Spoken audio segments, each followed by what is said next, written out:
In certain extreme situations, the law is inadequate. In order to shame its inadequacy, it is necessary to act outside the law, to pursue natural justice. This is not vengeance. Revenge is not a valid motive, it's an emotional response. No, not vengeance. Punishment. Tonight we have a chance to say, yeah, you're right. We're too extreme, we're too wild, we're too out of control, we're too full of our own shit. Or we have a chance to say, hey, fuck you, you're wrong. Fuck you, we're right. Because you have all made it to the dance. Because believe me, this is the dance. Start the show.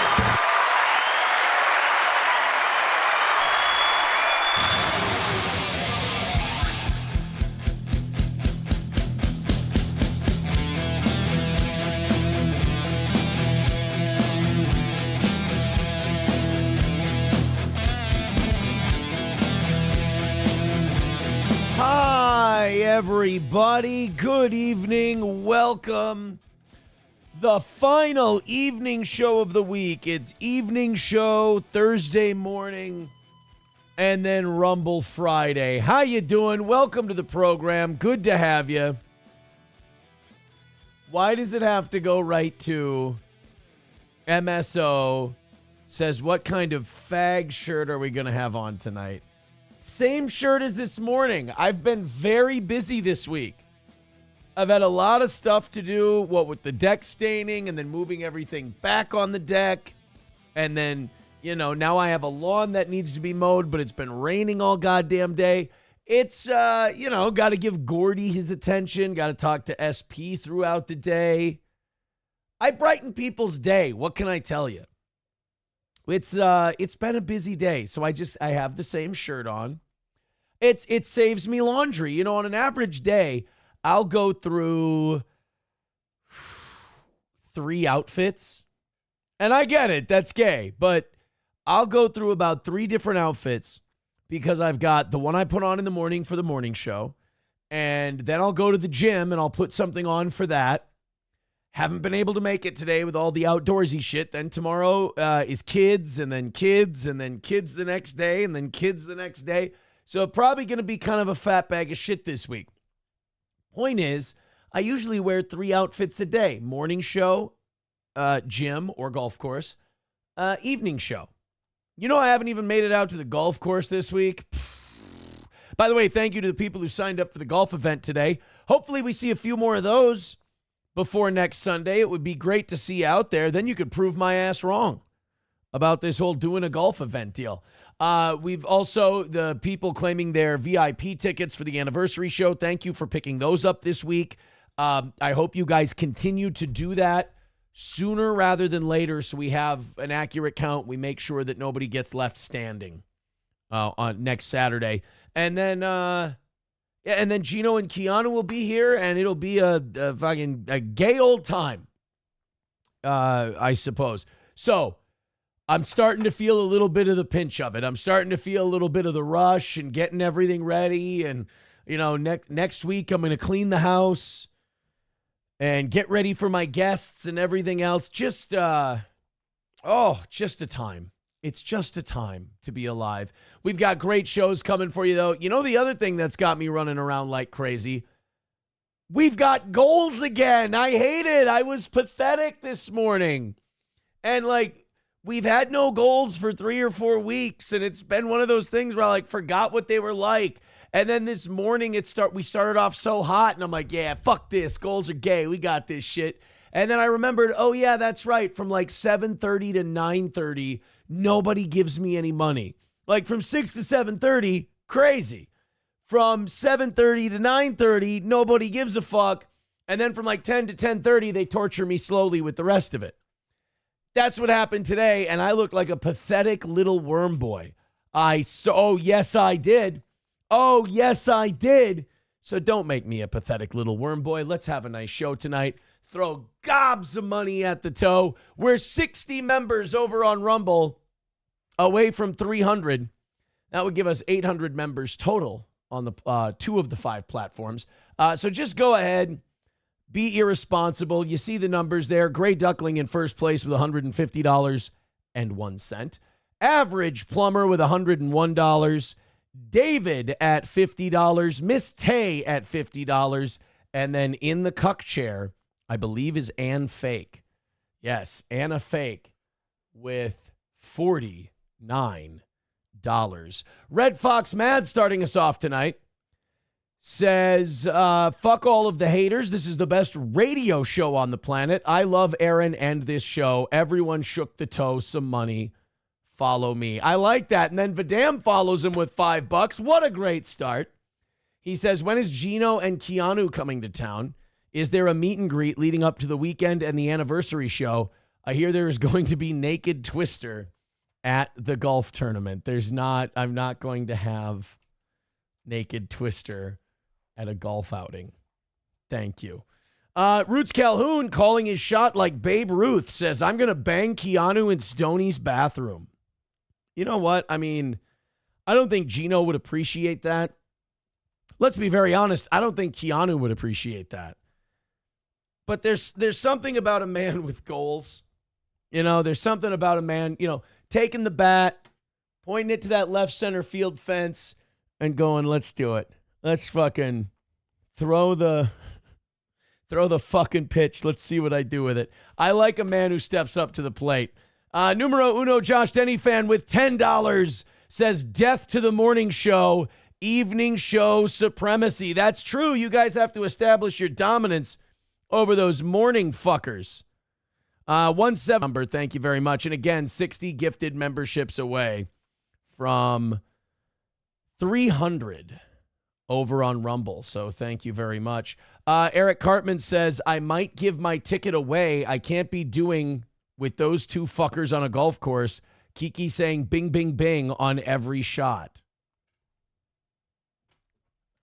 I don't know if she's going to say bing, bing, bing on every shot. I don't think. Now, we do have the foursomes for Gino, Keanu, and myself up on eventbrite.com. So if you want to do the golf outing and you'd like to golf with one of the 3 of us, those specific tickets are available. If nobody gives a fuck and they don't want to golf with us, we will just golf together like a bunch of losers. That's fine too. Roots Calhoun says Keanu has been banged in plenty of bathrooms. There's only one way to find out. If you guys get to $100 by 6:30, we will call Keanu and find out, in fact, how many bathrooms she's been banged in. We will do that on tonight's program if we get to $100 by 6:30. Look, it's Steel Toe, baby. Everything has a price. 175 away from tonight. Streamlabs, PayPal, Venmo, Super Chats, and Rumble Rants. Thank you very, very much. We've already got good shit coming in tonight, boys. Oh my goodness. Numero uno with $5 says Sam Show, to be fair, Keanu is in fact a whore. Now. Does put us 170 away and a little closer to calling Keanu to ask about her history in bar bathrooms. It's worth, look, we've all done shit at bars, all right? It's happened. I famously, as I've said on the show before, I finger popped a fan of the show on the side of the bar at up against the wall at, what is that one in Sartell? Across from Partners Pub. Winners? Is it Winners? Yeah. I finger popped a chick and made out with a girl on the side at the side of Winners one of the first years of Steel Toe when we were doing our comedy shows. That's not my finest hour. She was cute. I'll defend myself by saying she was cute. Vidam with $5 says Keanu's OnlyFans was awesome. Keanu is so beautiful naked. Numero uno with $1 says, I'm quoting Sam Show, dummy. Dead Game says, then you married her. No, I didn't marry the girl that I fingered at Winners. I promise. I did not marry her. 165 away from tonight. Thank you guys so much again for your generosity. You guys are off to a fucking laser start. Eric Hartman says Aaron is going to get Gino blatted, and he's even going to fuck Kiki. I can guarantee. What is with all the fuck things tonight? Why are we in what's going on, guys? Why are we in such a fuck mood? I'm not in a fuck mood. I had some honey barbecue wings for dinner. I feel soggy and bogged down. I'm not feeling very fucky at the moment, but you guys are all full of fuck right now. I'm going to be honest with you. I think you should probably tone it down. Just a little bit. Jesus Christ. Making me mildly uncomfortable. We've got, you should introduce Keanu to Hobo. Hobo's not coming. I tried to get Hobo out here. Roots wanted me to get Hobo out here as well. I asked Hobo, hey, get in touch with me, and we'll work something out to get you up here. And he goes, yeah, fuck you, you fat piece of shit. I'm like, okay, sounds good. That's, you got to catch Hobo chili at the right time. That was not the right time. Eric Hartman says we've had a Celsius. Oh, that's why you're full of all that fucky energy right now. You guys had a Celsius. I get it. You're bouncing your legs up and down under the table. You can't stop, just kind of shaking. I understand. Dead Game says 2 acres left to mow. Make it funny. Well, $65 in the next 20 minutes, and we're going to call Keanu and see what her fucking in bar bathroom history is like. That's what the audience has asked for. Root says he's got a ton of work because he has a job, unlike you. You don't think dealing with you on a regular basis is some form of work? I ask you. Please and thank you. All right, let's get started tonight, shall we? I love this. My boy Coy Parrish from the Minnesota Golden Gophers showed up at Media Day today. All right. With a WWE Championship belt. Check this shit out. Gophers got that swagger now. They get every Friday. Where is it? Competition. You gotta hold 405. Show the fucking belt, dude. Plates as fast as you can, and a 5. Where's the belt? Where's the cocksucking belt? Why would you tell me the story about how he brought a belt to a thing and then don't show the fucking belt? Coy Parrish, no. Dual jersey and... What the fuck? Where's WWE style championship belt to Media Day? And what do? Nothing. You don't even show the goddamn picture. Hey, he brought a belt to Media Day. Oh, cool. Where's the belt? I don't fucking know. Fucking Gophers can't... You know what? That's a bad omen for the rest of the season. You show us something. You say, this is what he did. And then we go, oh, cool, can I see it? And you're like, no, you can't. We're good. Let's go to Vidam with $2. Says, is Dear Butch and Cowpot coming to the anniversary show? Oh, my God, I sure hope so. Dear Butch is there every year, so I assume Dear Butch would be there this year. He was there last year also. Cowpot shows up every once in a while. I haven't heard. We do have a Cowpot update. We have a Cowpot video for you tonight. So there is that level of Cowpot. Thank you very much, numero uno Josh Denny fan, for gifting a membership. 160 away from today. So $60 in the next 18 minutes, and we'll call Keanu so Roots can get his answer to Keanu's bar bathroom sexual history. Look, it's like I said, I give the people what they want. Also, 59 memberships away from 300. Thank you very much. 160 away from today. MSO says Ed and Michelle were not invited because they would give Stonies a thumbs down. They'd better fucking not. They'd better not. No, sir. Ed and Michelle would love Stonies. And, you know, I'd be of two minds if I had a restaurant and Ed and Michelle gave me a thumbs up. On one hand, I'd be like, I want these two to come to my venue. I want them to eat my food because they're going to tell me how fucking great it is, even if it's absolute, like, Purina dog chow. On the other hand, it's kind of like fucking a girl that everybody's already fucked. You're like, well, they say everybody's good. They tell everybody they're huge. I'm not going to believe them. It means nothing. Numero uno with $5 says, fuck Roots. I think he means the miniseries about slavery, in fairness. 155 away from tonight. Thank you, guys. Keep it going. Keep dropping 5 at a time. We'll be calling Kiki in no time. No time flat. Okay, let's get into the Civil War stuff. Might as well. We are off to a hot start tonight, and you guys are always a good time. Let's do this thing. So I don't know if you guys saw this morning on the morning show, but we went over that Truth Social post that Trump had. And by the way, numero uno Josh Denny is loving this shit. He loves watching like the MAGA coalition completely fall apart. He's agent of chaosing this whole thing.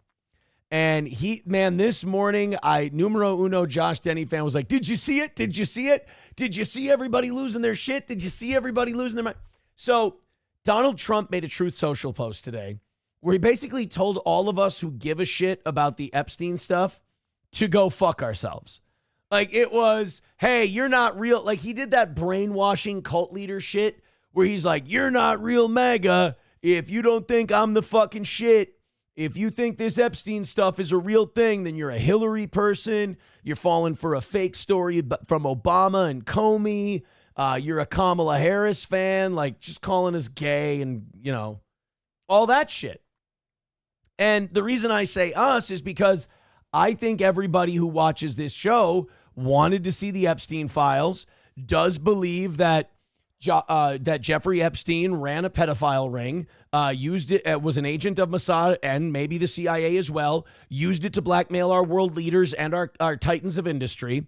And now Donald Trump is talking like a guy who's really got something to hide, because at first it was, there's no client list. Now he's saying the files in the client list were made up by Obama and Comey. Now he's saying, fuck you, there is no list. And even if there is a list, if you're still obsessed with the Epstein stuff, you're gay, whatever. So I'm starting to think it's kind of like the Stephen King tweet from last night where Stephen King's like, the Epstein list is real, just like the Easter Bunny and Santa Claus.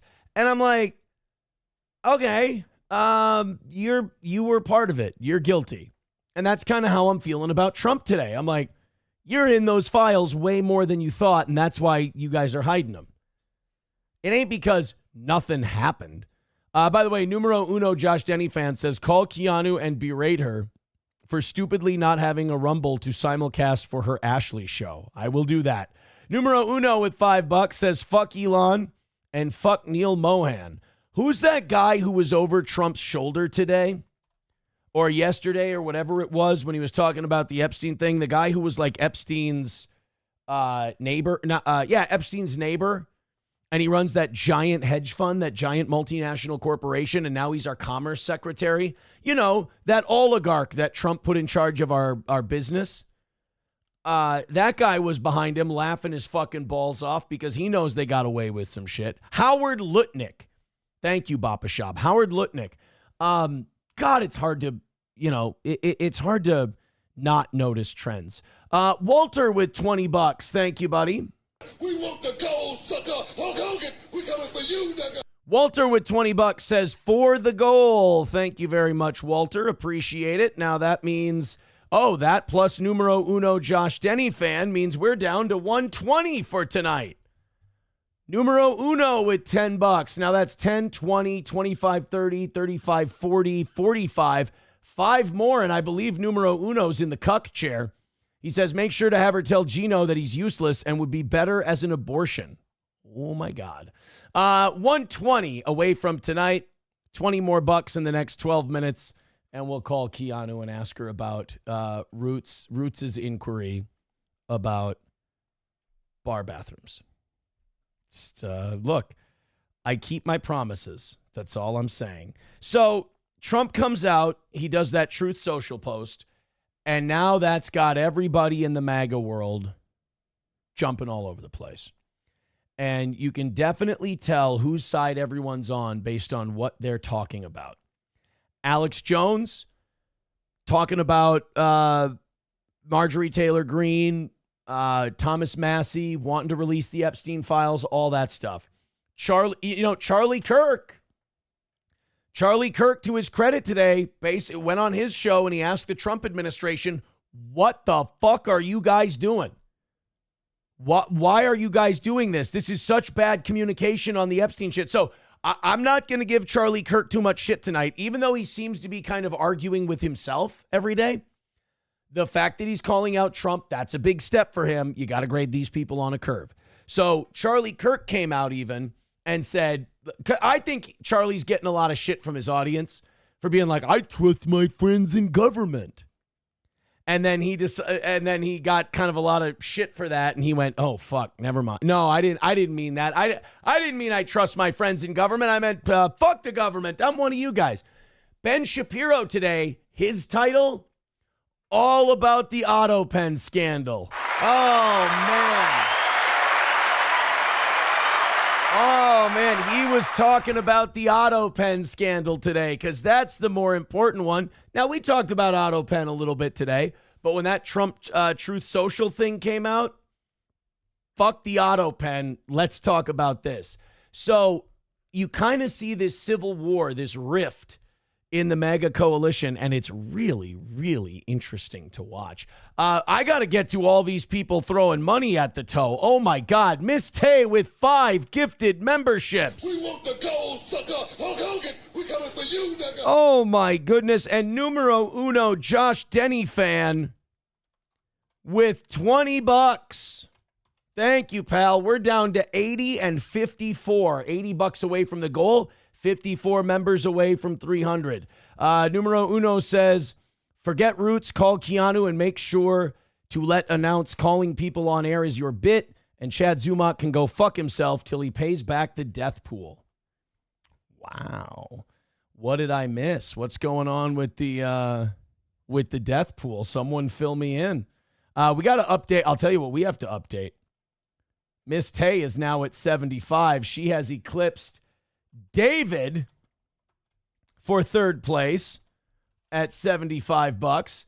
And numero uno is now at 65. So now numero uno is in fourth place with $65. And guess where that puts David? In the cuck chair at $50.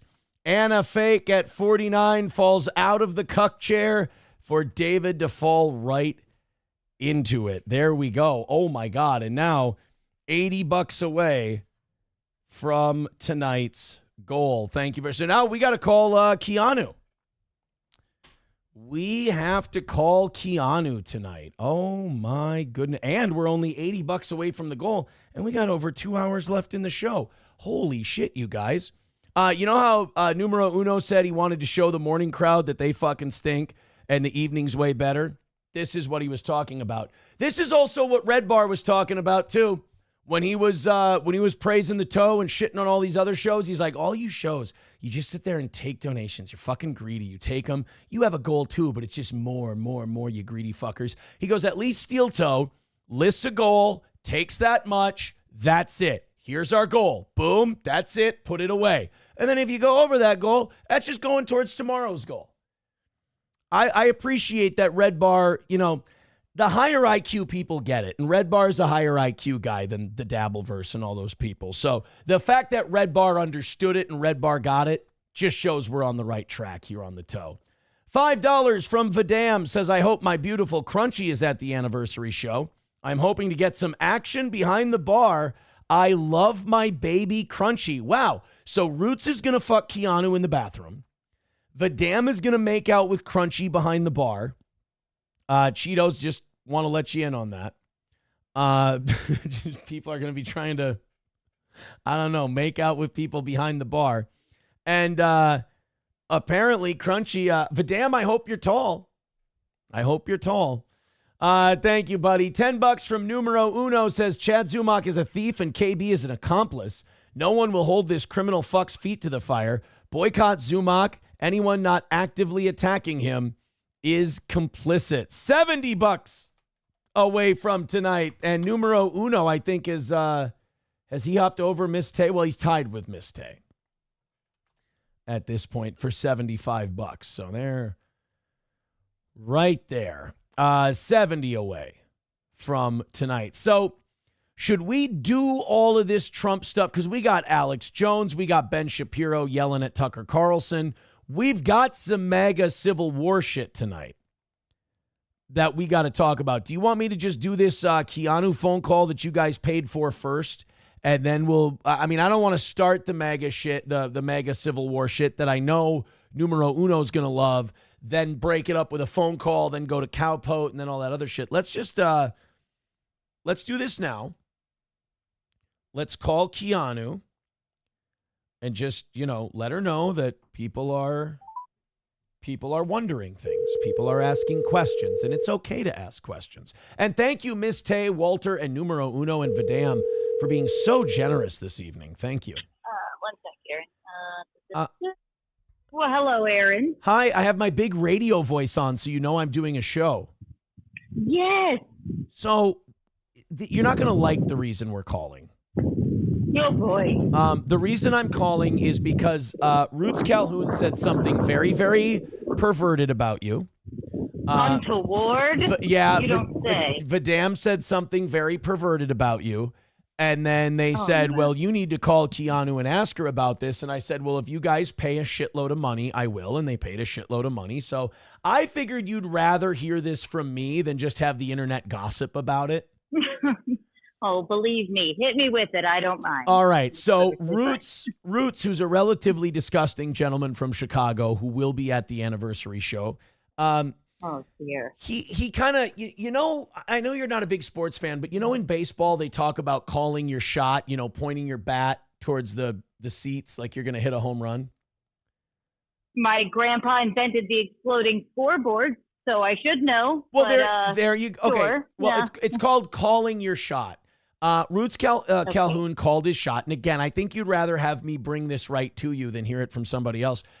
Roots said, and I quote, and I said Gino would not like this. I said, Roots said, I'm going to fuck Keanu in Stoney's bathroom. Dear God. Yeah. Well, that is very untoward. Yeah. And now here's my first question, though. Will you lose ticket prices if I, give him what for? Will he not come if that means two things. Will he not be attending if I say, you sad, silly man, that could never happen? Or do I need to say, no, yeah, sure, why not? Keanu, as someone who has had a teasing hoe for a co-host before, I have to tell you, maintain your dignity and just tell the truth. The truth, and your audience, I hope that they're smart people. I believe that he knows that would never happen. Yeah. So, truth is, of course. Yeah. And I don't blame you because I wouldn't fuck my. Oh wait, no, I have fucked my audience, man.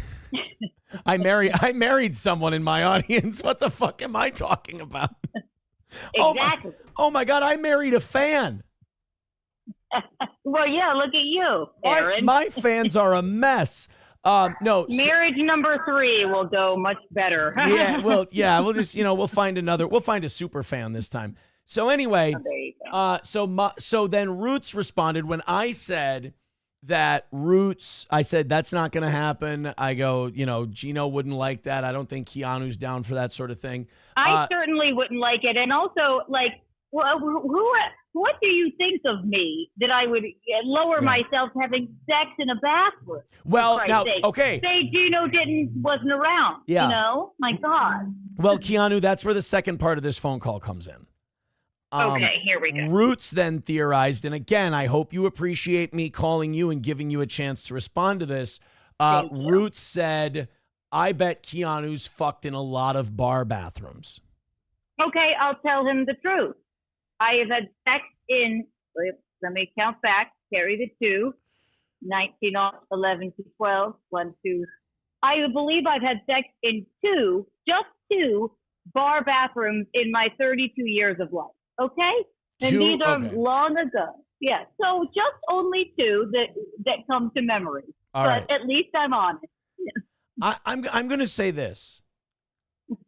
Anything more than 1 is, I would say anything less than 3 and more. Oh my, Hold like on. you're the arbiter of what is in Hey, untoward all Aaron. all I've ever done with a bar is one time I made out and finger popped a girl on the side of a bar. Like outside On of the the bar. side of it? Like against the brick wall outside the bar. Exactly. So you didn't even, that was public. Right. At least I had the wherewithal in my wilder days to take it to the bathroom. So I'm better than you. Okay, Aha. I mean, technically, I wasn't surrounded by shit and piss. But you did it in front of people. Well, we tried to hide it. Don't you try and do better than me. All right. Well, look, sex in a bar. Was it a clean bar bathroom? Quite clean. Okay. Quite. Then Both it's fine. experiences. It's fine. Quite clean. It was not a dive bar. Yeah. All right. Well, look, I think that the audience got their money's worth out of this phone call. We're all very excited for you guys to get here. We can't wait to see you for the anniversary show, then the golf outing. I'm going to make sure that the refrigerator is stocked with White Claw and Skittles so that you don't go hungry. Ooh, you don't have to put the Skittles in there, but I do appreciate it. All right. Thank you. Well, thank we're you. very excited. Thank you, Keanu. Stay out of bar bathrooms. TTYL, you too. All right. Bye. There we go. Well, Roots, what do you think? What do you think, buddy? Was that satisfactory? Did you get what you needed? Numero uno Josh Denny fan with $5 says, don't forget all my messages, big guy. Oh, shit. What was I supposed to say? Oh, no. Now I feel like I fucked up. I feel like I didn't do my job. Numero uno has now gotten ahead of Miss Tay, by the way, with $80. So numero uno is moving up tonight. This man is on fire, boys and girls. That puts us $65 away from tonight's goal. Numero uno Josh Denny fan is he's fulfilling the prophecy that he said this morning when he said the evening show is going to just I'm paraphrasing now, throat fuck the morning show. Los Federales with $1 says word on the street is that during the anniversary show, Crunchy is giving gummers behind the icebox outside the Stoney's entrance. Might have to fly out just to experience the holy gumminess. Honky with $1 says, sounds like Keanu just said yes with extra steps. She did say she's had sex in 2 bar bathrooms. Now, here's my deal. I can't judge, but I was going to guess that the number was 0. I'm not judging. I'm not saying that she's good or bad. I'm just saying I guessed that the answer was 0. Root says, I think I'm good to go. My chick will give me a hall pass for Keanu. Gino can watch. Where does your brain go? Where does your brain go? Numero uno with $1 says, what a dumb fuck. You are banned from criticizing Johnny for smoking pot now. Miss Tay with $5 says, call Kiki back. Numero uno wants answer. What's the answer? What does he want? I will call her back. I will call her back and we will discuss this, but I need to know what I'm asking her. Kipcast with $1 says, unblock me on YouTube and X. I did nothing. We were cool, man. I don't remember you, but I assume we're cool. You're being cool so far. So and it seems like you miss me. So I think you're on your way to an unban, although I don't know when I banned you. Numero uno, look, if you got banned, it was for a reason. Don't ever come to me and say, I didn't do anything. You have a much better chance of getting unbanned if you just admit what you did. You were being a cunt.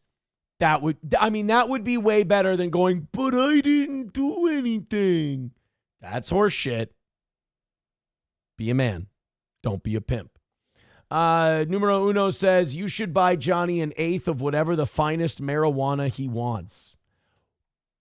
What am I supposed to ask? What am I supposed to ask?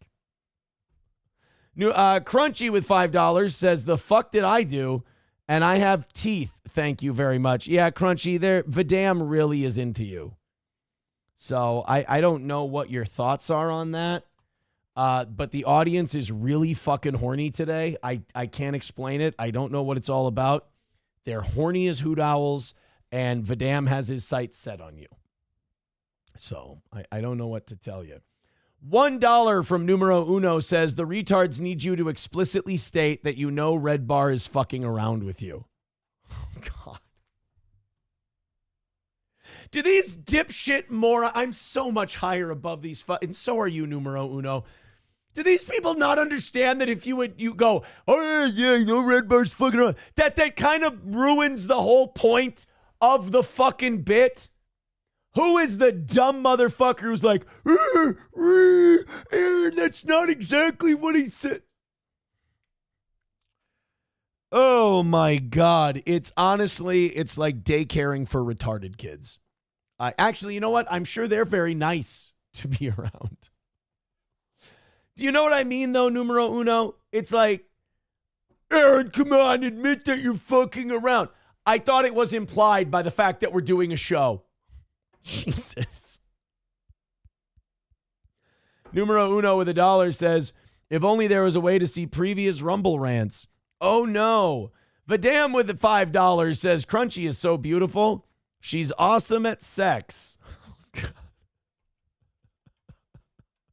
What the fuck is going on tonight? Why is my entire audience all whacking off at once?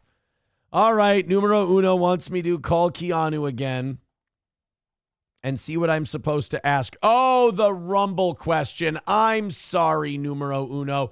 $50 away from tonight's goal. I'll do it. I'll call her one more time. Very sorry to bother her. Numero Uno with 1, 2, 3, 4. Hold on. I have one more thing to ask you. Please. So, Numero, I fucked up. Numero Uno wanted me to ask you a question while you were here. Sure. And I didn't. He wants to know why you haven't gotten a Rumble for your Ashley Cummings show yet. Rumble. Yeah, I know. I have a Rumble, but I don't have a. You tell him. I know he wants to, shower us with Rumble rants. But I have a Rumble, but I am not yet streaming on Rumble. But I will work on it. He's definitely work on it. He's dropped about $87 so far tonight, so he's on fire.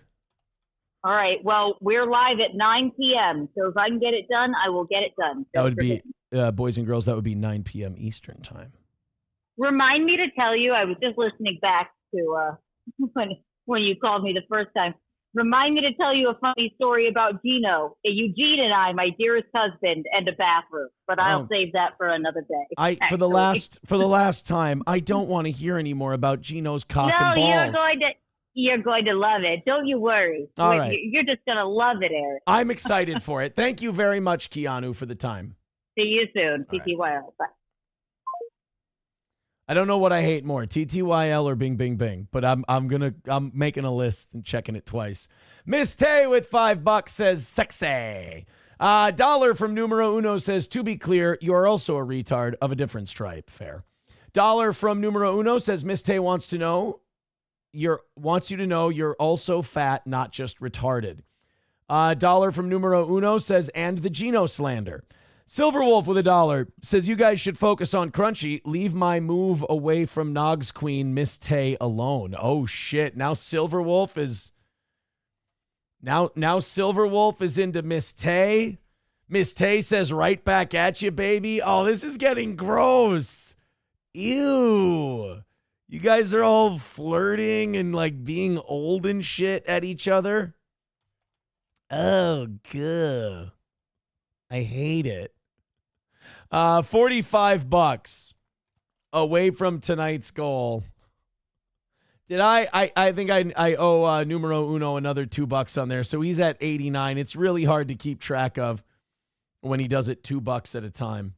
My Lost Interest says I had to milk my wifey in a dive bar bathroom when she was nursing. What? Now this isn't even whack off shit. Now this is just weirdo stuff. Now we're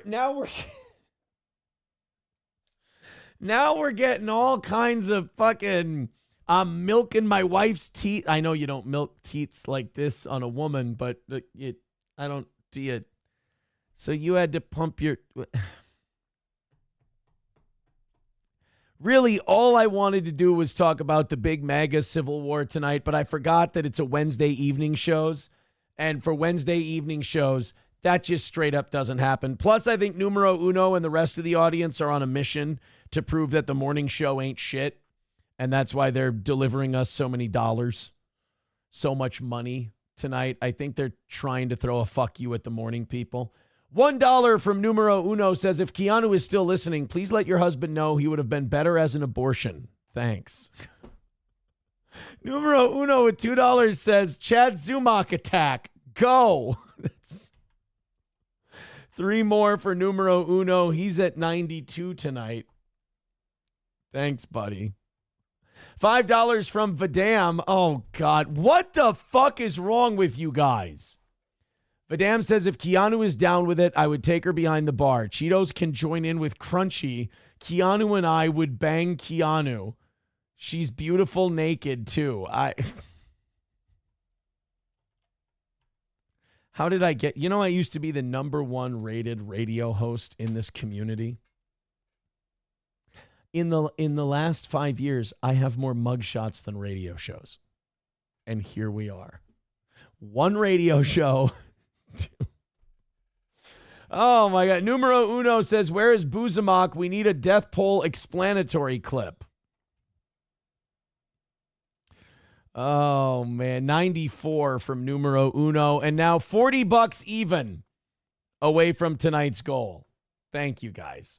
Roots says, I banged a chick in a bathroom and her head went into the toilet when she was coming. I didn't even finish. I just laughed my ass off. Attaboy.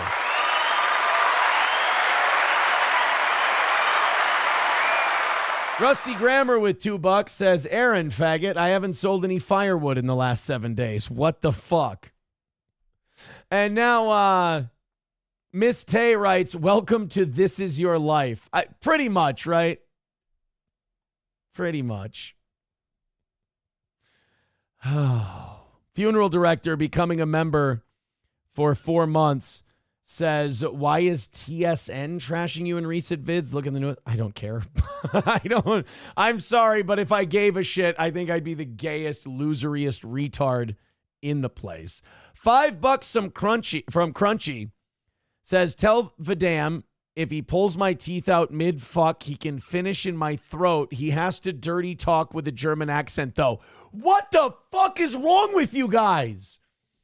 What's with all the fucking and the gumming and the coming and the shooting and the squirting and the hurting and the milking? What the fuck got into you guys?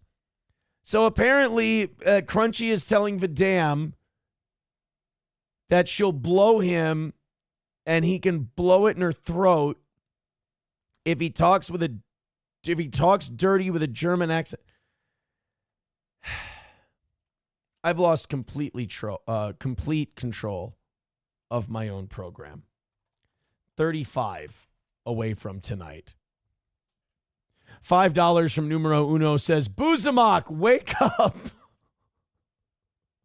5 more from Numero Uno makes it 99. He's gonna end up in first place tonight accidentally. 35 away from tonight. Is this the point where I give up on the show I got ready and I just go, you know what? It's the audience.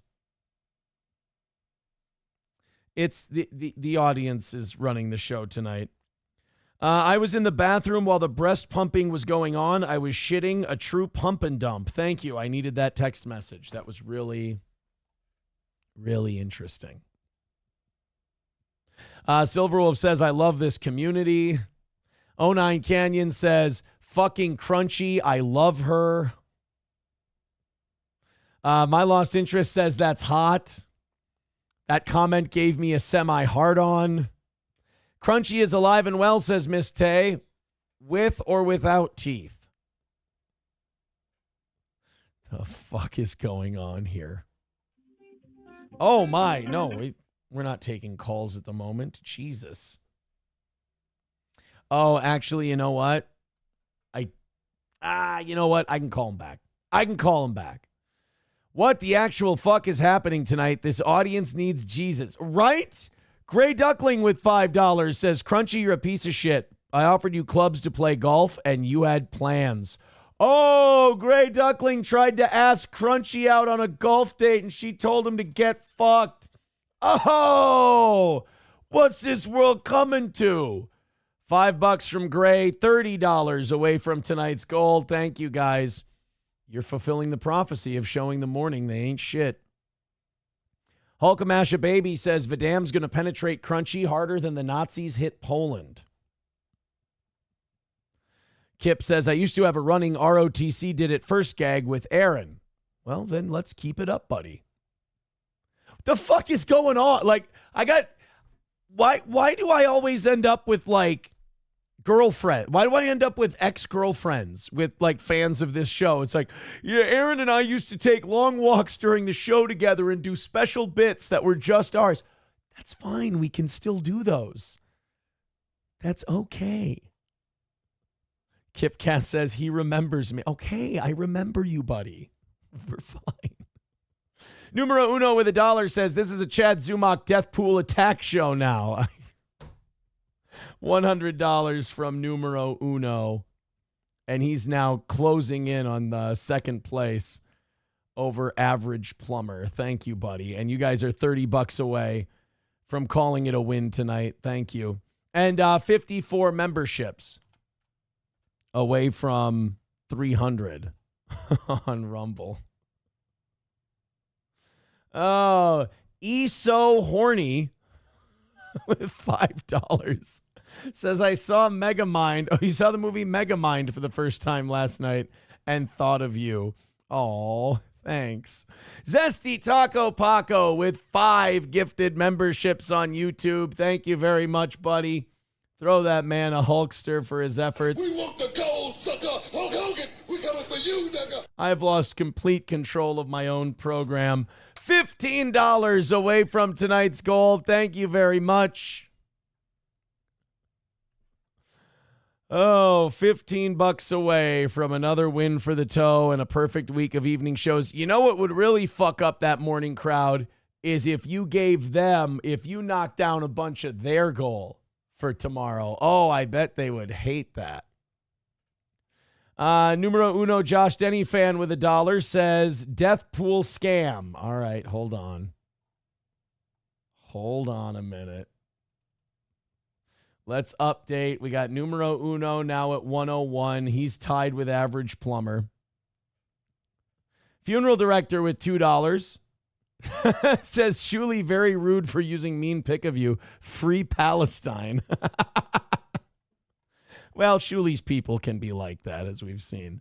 Eric Cartman with $1 says, can we get Kiki to pity fuck Johnny in the Stoney's bathroom? Keanu doesn't just fuck people. I know it looks that way because she married Gino, but she won't just fuck people. She actually likes him. Good Lord, man. All right, let's see what this, where's this Deathpool thing that I'm supposed to be opening? This is Chad Zumock still will not pay out the dabble. Oh, okay, so I'm guessing someone said, they did some kind of Deathpool thing. And Chad, I'm guessing, was using it as a way to grift money out of people, thinking that nobody would die this year. And then Ski Mask went and died, so somebody wants to collect their money, and now Chad says no. Yeah, that's kind of the risk you run when you grift a Deadpool. That can happen. That's why I don't do it, man. That's why I don't do that whole, like, holding on to money for people thing. Like, hey, you guys want to take bets on this or take bets on that? Like, yeah, will you hold on to all this money? Like, I have the Eventbrite for the cornhole tournament and the golf tournament, right? And I got the sponsorship money for the golf tournament. We're going to be paying that out in prize money. I won't even have the Eventbrite money yet. That'll just come out of Steel Toe, and then the Eventbrite will pay later. So I don't want to be holding anybody's money, right? You're playing with fire if you do that holding money thing, man. I'm just telling you. $1 from Numero Uno says, no cash for the morning show. They're animals. Let them lose their souls.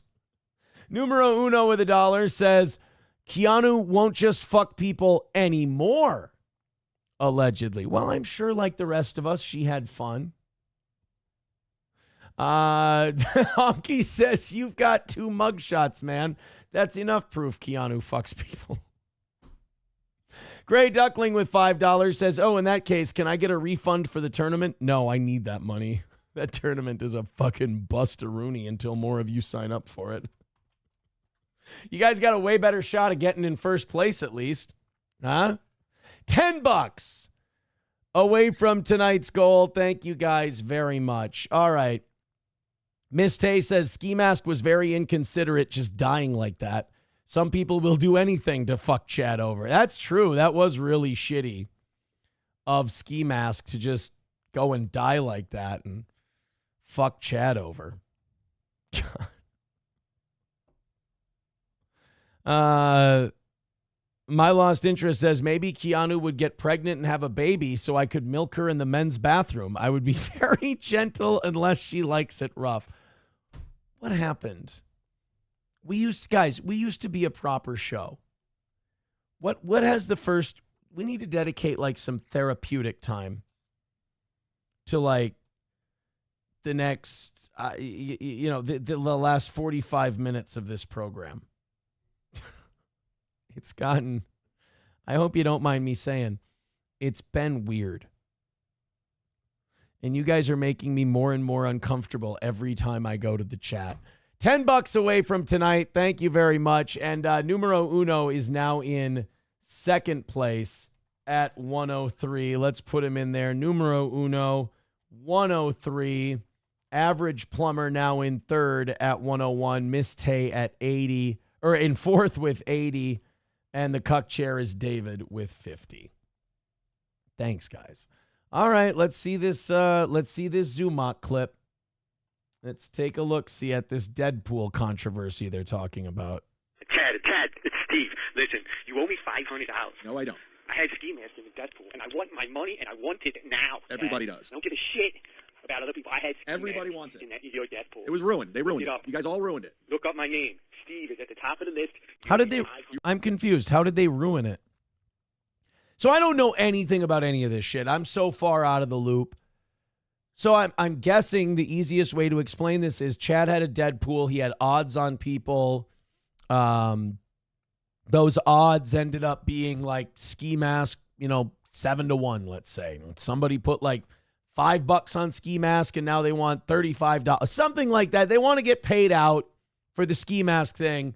Chad didn't realize that anyone would actually die and that he'd ever have to pay up on anything. So now he's kind of, he kind of Bernie Madoff the bit a little bit. Ruined it. And I ain't playing. I'm coming down to Tampa, and I ain't going fishing this time. Chad, I ain't playing. Another guy's going to fight me. Stop changing the subject when someone brings up the money. You owe me $500. You owe Doodle $500. I don't owe you $500. You owe a couple. No, I don't. You got it. Against YouTube's terms of service, from what I understand. Is that what you guys reporting? Steve, my name's on the list, Chad. You owe me $500. No, I don't. And don't change the subject. Pay out. You say you had a debt Officially at 5 people requesting this. Nobody gives a fuck about Ski Mask at this point. They just want the money. Well, yeah. Why? Well, wait a minute. That's kind of a dumb thing to say. Nobody gives a fuck about Ski Mask. They all want the money. They picked him in a death pool. Of course they don't give a fuck about him. They didn't give a fuck about him when they picked him in the death. Nobody you give a fuck about, do you go, oh, yeah, I'll put money on the fact that he fucking dies this year. Obviously they don't give a shit about him. So either Chad is being fucked with and people are, taking the piss out of him, or Chad's Chad's mouth wrote a check that he couldn't cash, literally, in this sense. $1 from Eric Cartman says, can we get Kiki to pity fuck Gordy too? All right, now we're getting into bestiality. Now we got to, guys, we got to rein it in just a little bit. Crunchy, thank you very much for the $5. And that's terrible. And I'm really sorry that that's happening to you. $5 away from tonight's goal. We've just about got it knocked out. Thank you very much. What an amazing, like $200 in an hour. You guys are the greatest. Let's see what the audience is saying about the Chad thing. Hulkamasha Baby says, this is your fault, Mr. Sex Addict Imholt. Guess it's my fault then. You love it. You know it. $500 Chad owes, they're saying. My Lost Interest says you nailed it except for the dollar amounts. Oh, so people did bet on Ski Mask dying. Well, don't have a Deadpool then. There's a very simple solution to this. And if you did have a Deadpool and people can dig up audio of you saying you're having a Deadpool, here's the rules. And if people gave you money under the impression that if somebody kicked off that they would get paid out, you can't keep that money. That's fraudulent. I mean, probably it's not legally fraudulent because nobody signed a contract, but it's ethically fraudulent. If he didn't do that and the internet's just fucking with him, that's really shitty and I feel bad for him. But if he gave people the idea that if they gave him money and picked a dead person, that they could pick up a prize when that person died, then it sounds like Chad just expected nobody to die, and then Ski Mask gave him one last fuck you on his way out the door. Huh. Is there an Aaron Deathpool asking for a friend? I think I'm going to squeak by this year. Think I'm going to squeak by. Eric Cartman said Chad owes that money. Nomo with $1 says we'll trade a donkey punch for 2 licks and a reach around. Meet in Stoney's bathroom at 11:32. $1 from Numero Uno says Zumock ran a death pool to grift super chats as entry fees. Ski Mask died and he refused to pay off. Flashed $1,000 cash on MLC today and blaming Cardiff and his fans. Well, that's ridiculous. Cardiff doesn't have fans. Numero Uno with $1 says refuses to pay winners, refuses to refund entries, literally robbing people on air. At the very least, you should give people their initial, deposit back, I think. Funeral director with $2 says Chad the type to deny Epstein list existence now. Numero Uno with another $1 says 100% illegal and wrong in every sense of the word. Everyone is demanding he pay, and he is refusing like the criminal worm he is. If Ray sneezed near a death pool, KB would make him pay. What the fuck, KB? A tech. Boy, you guys are really fired up about this. I mean, I'm going to level with you. I don't give a fuck. But yeah, it's interesting. I'm fascinated by the fact that you guys are fascinated by all this. Numero Uno with $1 says attack or be complicit. I think we've run off the casual fans for the night. We're just hanging out, aren't we? We're like $2 away from tonight's goal. We're just hanging out at this point. We've run off all the casuals. I would bet if I checked Restream right now, we're doing our worst numbers of any evening show this week. Oh yeah, we're at about 275. Yeah, we haven't even eclipsed 300. I've got a sixth sense for these kind of things. I'm guessing that once you guys started on the whole, I'm gonna come down her throat, fuck her in a bathroom, this, that, the other thing. I'm guessing when that's when it all went south, as it were. All right, guys. Next person to throw in like $5 or whatever. I'm pretty sure we've knocked it out. Anna Fake with $2 says we can do this. $1 from Numero Uno says call Zumock. Why don't you have a delay for this show? By the way, genius. What do I need a delay for? Do I need a delay? I don't know what to tell you, my man. A delay for what? Numero Uno, thank you for the 107. MSO says if Crunchy is in fact not dead, I'm sure you could get her in the bathroom. Can you guys do me a big favor? Like a really big favor. Could you guys not fuck anybody in the Stoney's bathroom during the anniversary show? That'd be nice.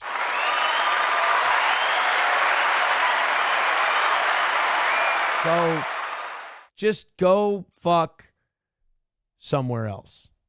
How's that?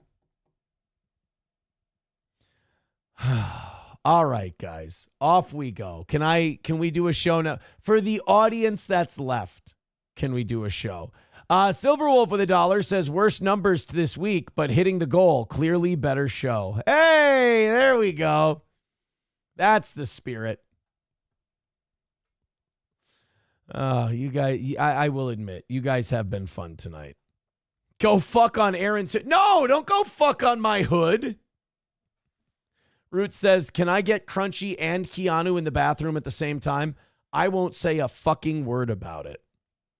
And no, Cockdiff, don't use my Tahoe. Please.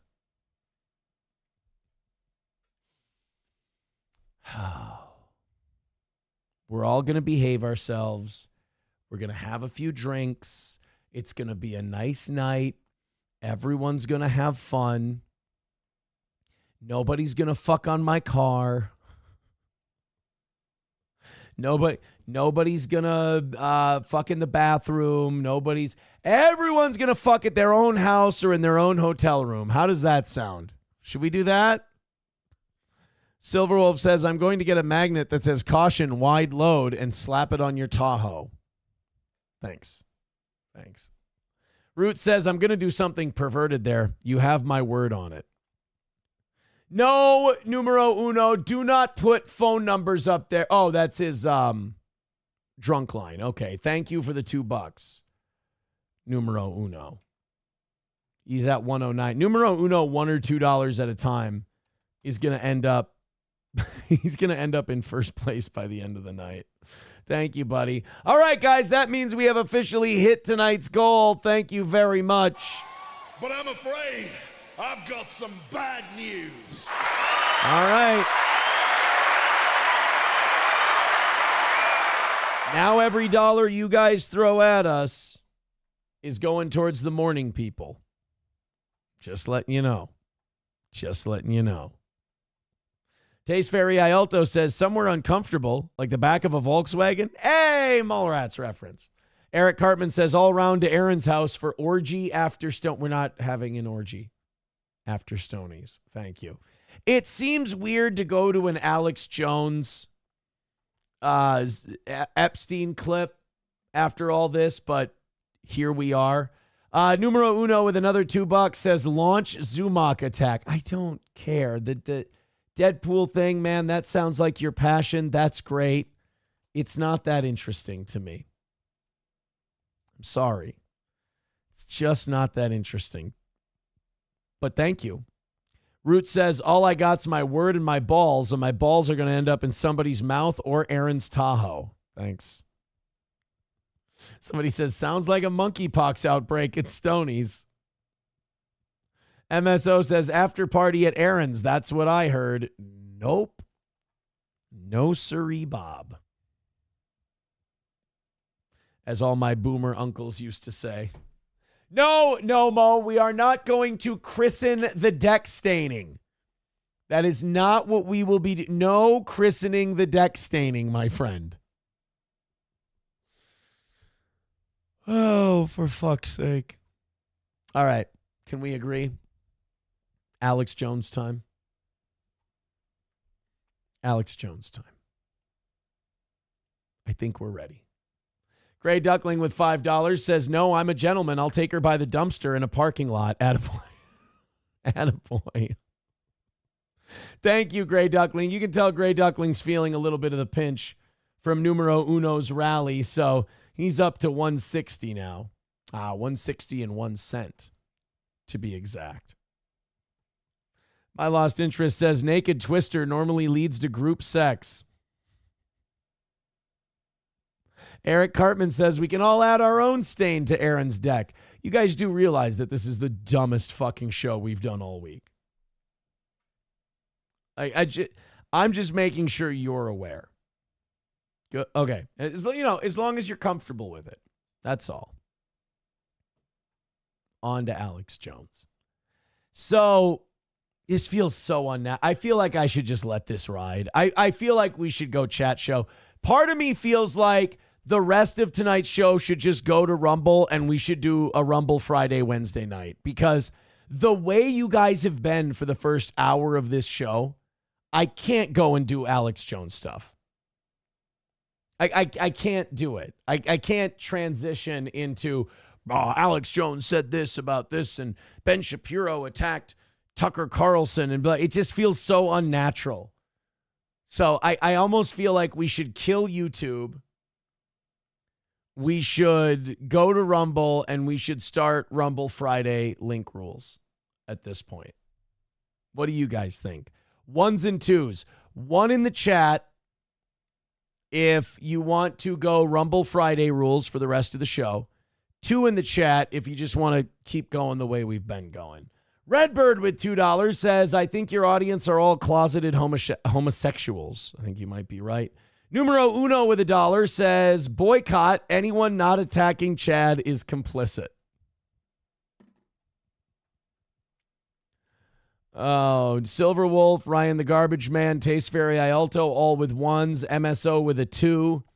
My Lost Interest with a 1 says Naked Twister videos don't do well on YouTube.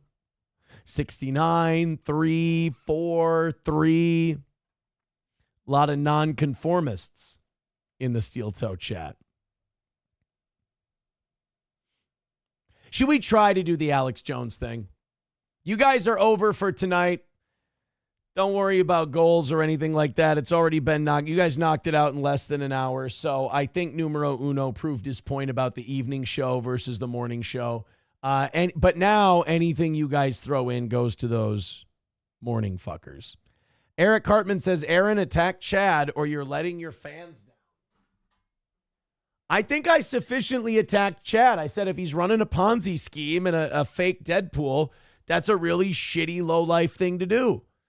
That's why you don't run. If you're not ready to, if you don't take the money, set it aside in a pool, that's what it's supposed to be. That's why they call it a death pool. You put the money in a pool, not a literal pool, but you put the money aside and then it pays out. So if you took money from people who said, I was going to die this year, if I was on the death pool and they said Aaron's going to die and Aaron doesn't die, then you give the money to the people who said Aaron was going to die and you give it to the people who said that Ski Mask was going to die. Now, if Ski Mask dies and people bet that he would, you have to pay them. There are no ifs, ands, or buts about it. I don't care if you're Chad. I don't care if you're the Dalai Lama. I don't care if you're Baby Doc Duvalier. If you take in a bunch of money, well, Baby Doc would probably just make everybody the death pool. But if you take in a bunch of money, telling those people under the guise of if somebody dies, I will pay you X amount of money, you've got to make good with the cash. That's the whole point. I can't call Chad. I don't know Chad's number. I don't have it. I don't have Chad's number. 09 Canyon says escrow account or a shoebox. Exactly. All right, there you go, numero uno. Have I sufficiently attacked? Feel like I'm being held hostage. All right, let's cover a little bit of this Civil War. My Lost Interest says Ski Mask is the real loser here. I mean, if you really want to go that way, then yes. If you really want to go that way, then Ski Mask, if you keep perspective on everything, yeah, Ski Mask loses, ultimately. Just make sure Chad never gets your number. Fair. May I move on? Thank you.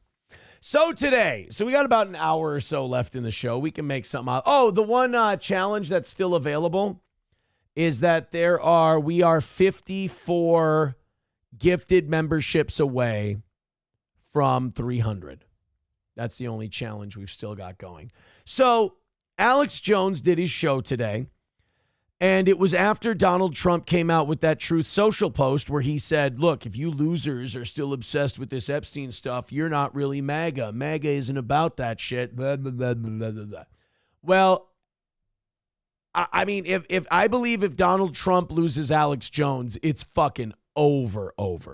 Like, if Donald Trump looks around one day and his best friends are Ben Shapiro, Charlie Kirk, Benjamin Netanyahu, and the ilk, if those are his boys, he fucked up. because most of those guys were never Trumpers at one point. But if he loses people like Alex Jones, if he loses the Steve Bannons, if he loses the Tucker Carlsons, if he loses the Megyn Kellys, if he loses people like that, those are the types of people that got him elected. You know, the Dave Smiths, that's the thought process that got him elected. America first, worry about inflation, worry about the economy, worry about trade. Don't start these fucking wars. Don't get dragged into wars. End this bullshit in Ukraine. Stop getting involved. Now we're sending more weapons to the Ukraine. Now we're fighting wars for Israel. Now we're protecting Jeffrey Epstein and who he was working for and all of the people that, you know, were on that Ghislaine Maxwell list and all that stuff. Like, the people he's catering towards are people who will stab him in the back at a moment's notice. The people he's telling to fuck off are the people who would have laid down on train tracks for him if he would have done what he promised. So he has to be really careful. Like tomorrow, Daryl Cooper and Tucker Carlson are doing a show together on Tucker's channel about the history of Jeffrey Epstein. In another clip we're about to have here, Ben Shapiro is gonna get all pissy about Tucker Carlson. Now, if you're Donald Trump a year ago and they said, Donald, Tucker and Ben Shapiro are going at it, who do you need more? And he'd say, I need Tucker more. You don't want Ben Shapiro on your side against Tucker Carlson.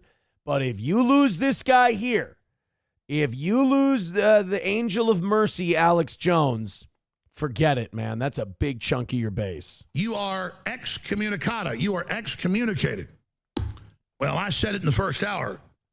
I never thought the Trump movement was a cult. I'm not saying it's a cult. That means, hey, by the way, if you've been watching Alex Jones as long as I have, you know one thing. That means he's about to call it a cult. That's Alex, who has no self-control, trying to give himself a little self-control. He's like, all right, I said I would never call MAGA a cult. I'm still not calling it a cult. Now he's about to list off all the reasons it's a cult. But in a cult, you don't ask questions when the cult leader says so. So if Trump says questioning anything going on or what he says is bad, if he keeps talking like that, I will now start addressing it as the cult. Uh-oh.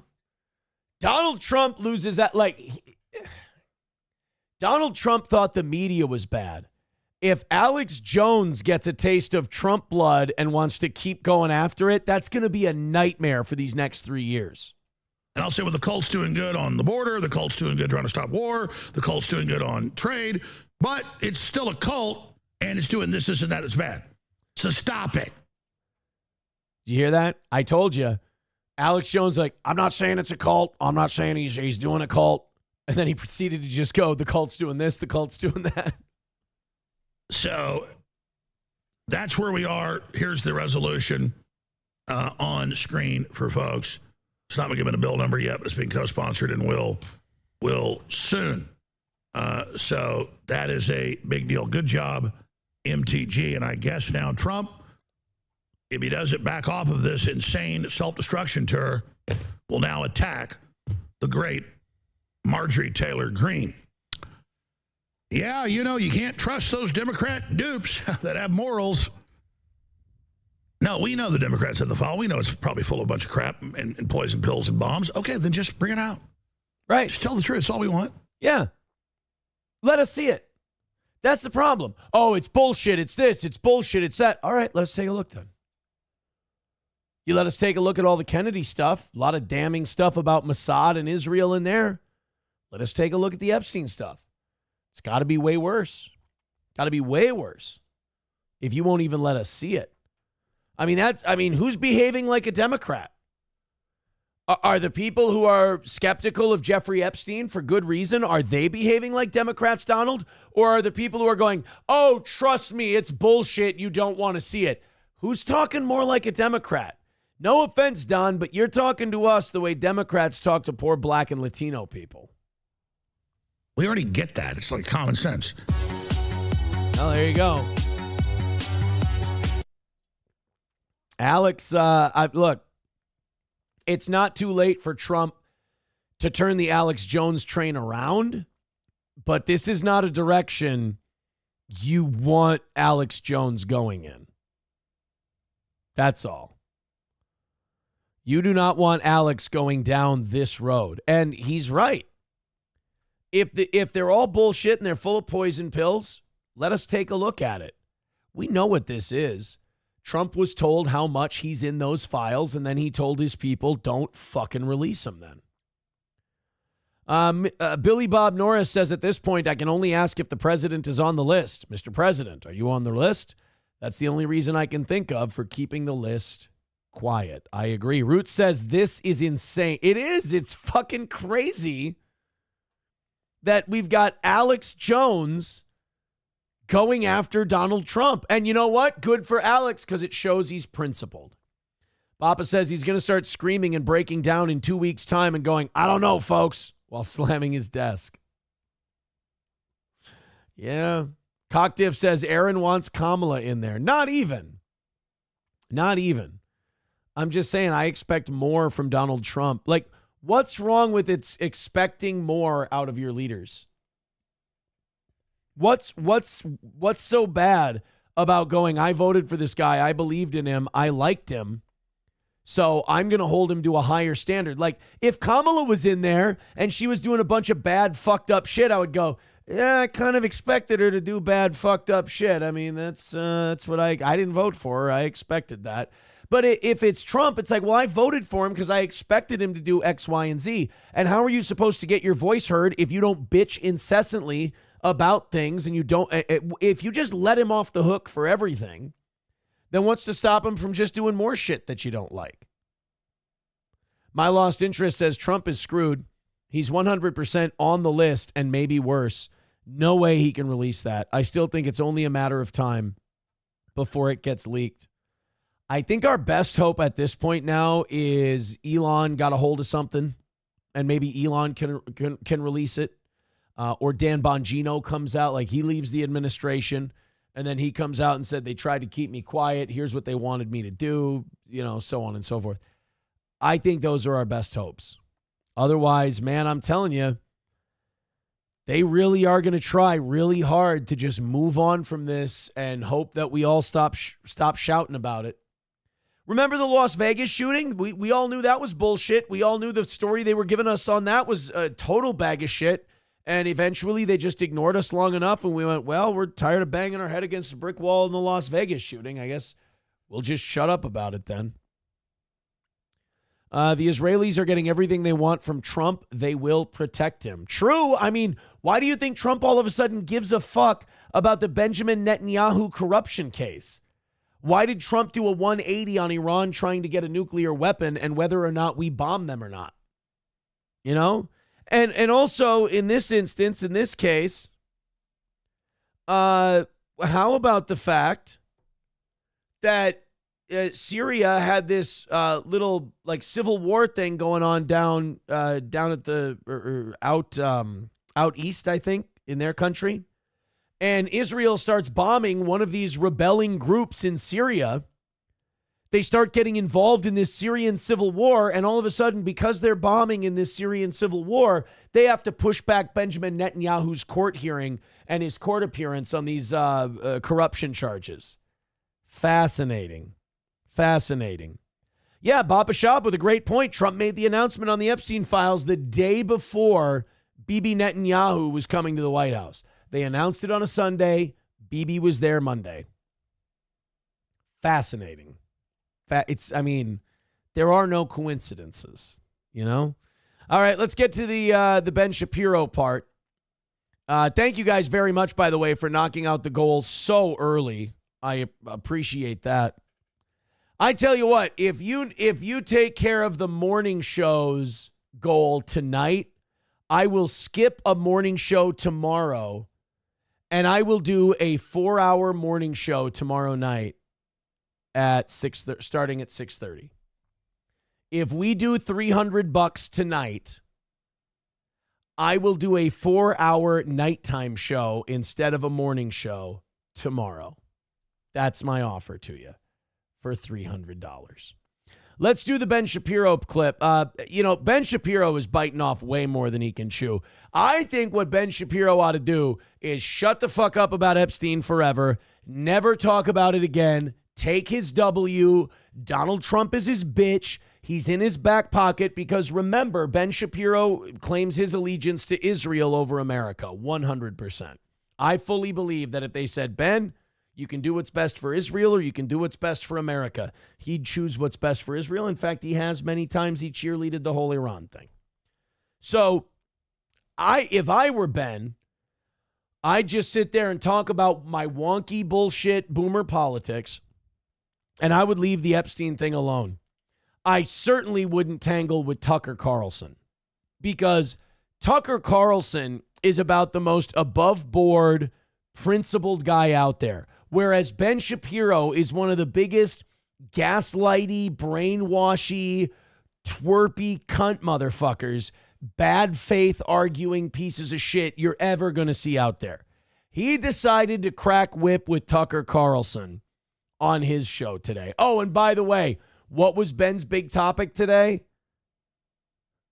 Joe Biden and his auto pen. The Dems, am I right?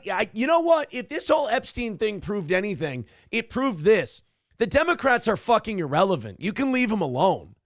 Like, all of the fighting has been Republican, MAGA versus Republican, Libertarian versus Republican. The Democrats, like, they're not even getting a voice in all this. Like, they're so out in the wilderness, everyone is like, shut the fuck up. Nobody cares what you think. Anyway, and then people on the right are just screaming at each other. So, like, I mean, oh, Joe Biden and his auto pen. Joe Biden and his auto pen. It's like, what? Joe Biden and his auto pen. Who fucking cares about Joe Biden and his stupid fucking auto pen? Ben Shapiro, because he doesn't want to talk about Epstein anymore. But this is him going after Tucker Carlson. Let's take a look. And there's Tucker Carlson. So Tucker took the stage at TPUSA, and essentially he made the same claim, but he didn't have the courage of his convictions because he's not willing to say what he's saying. Oh, here we go. Let me guess. This is the part where Ben gets to tell everybody what they think. This is the part where Ben Shapiro gets to tell everybody, oh, you just hate Jews. This is the part where Ben Shapiro gets to tell everybody, oh, it's anti-Semitic. Why don't you have the courage of your convictions and just say anti-Semitic? By the way, I'm not paranoid. That fucking yarmulke gets bigger and bigger every year. Either that or his head's shrinking. I don't know how it works in Ben's family. But Ben Shapiro does this more than anyone else I know. It is so fucking bad faith. Ben goes out and he goes, why doesn't he just say what he wants to say? And then he says you think something that you never said so he can then straw man it and then attack it.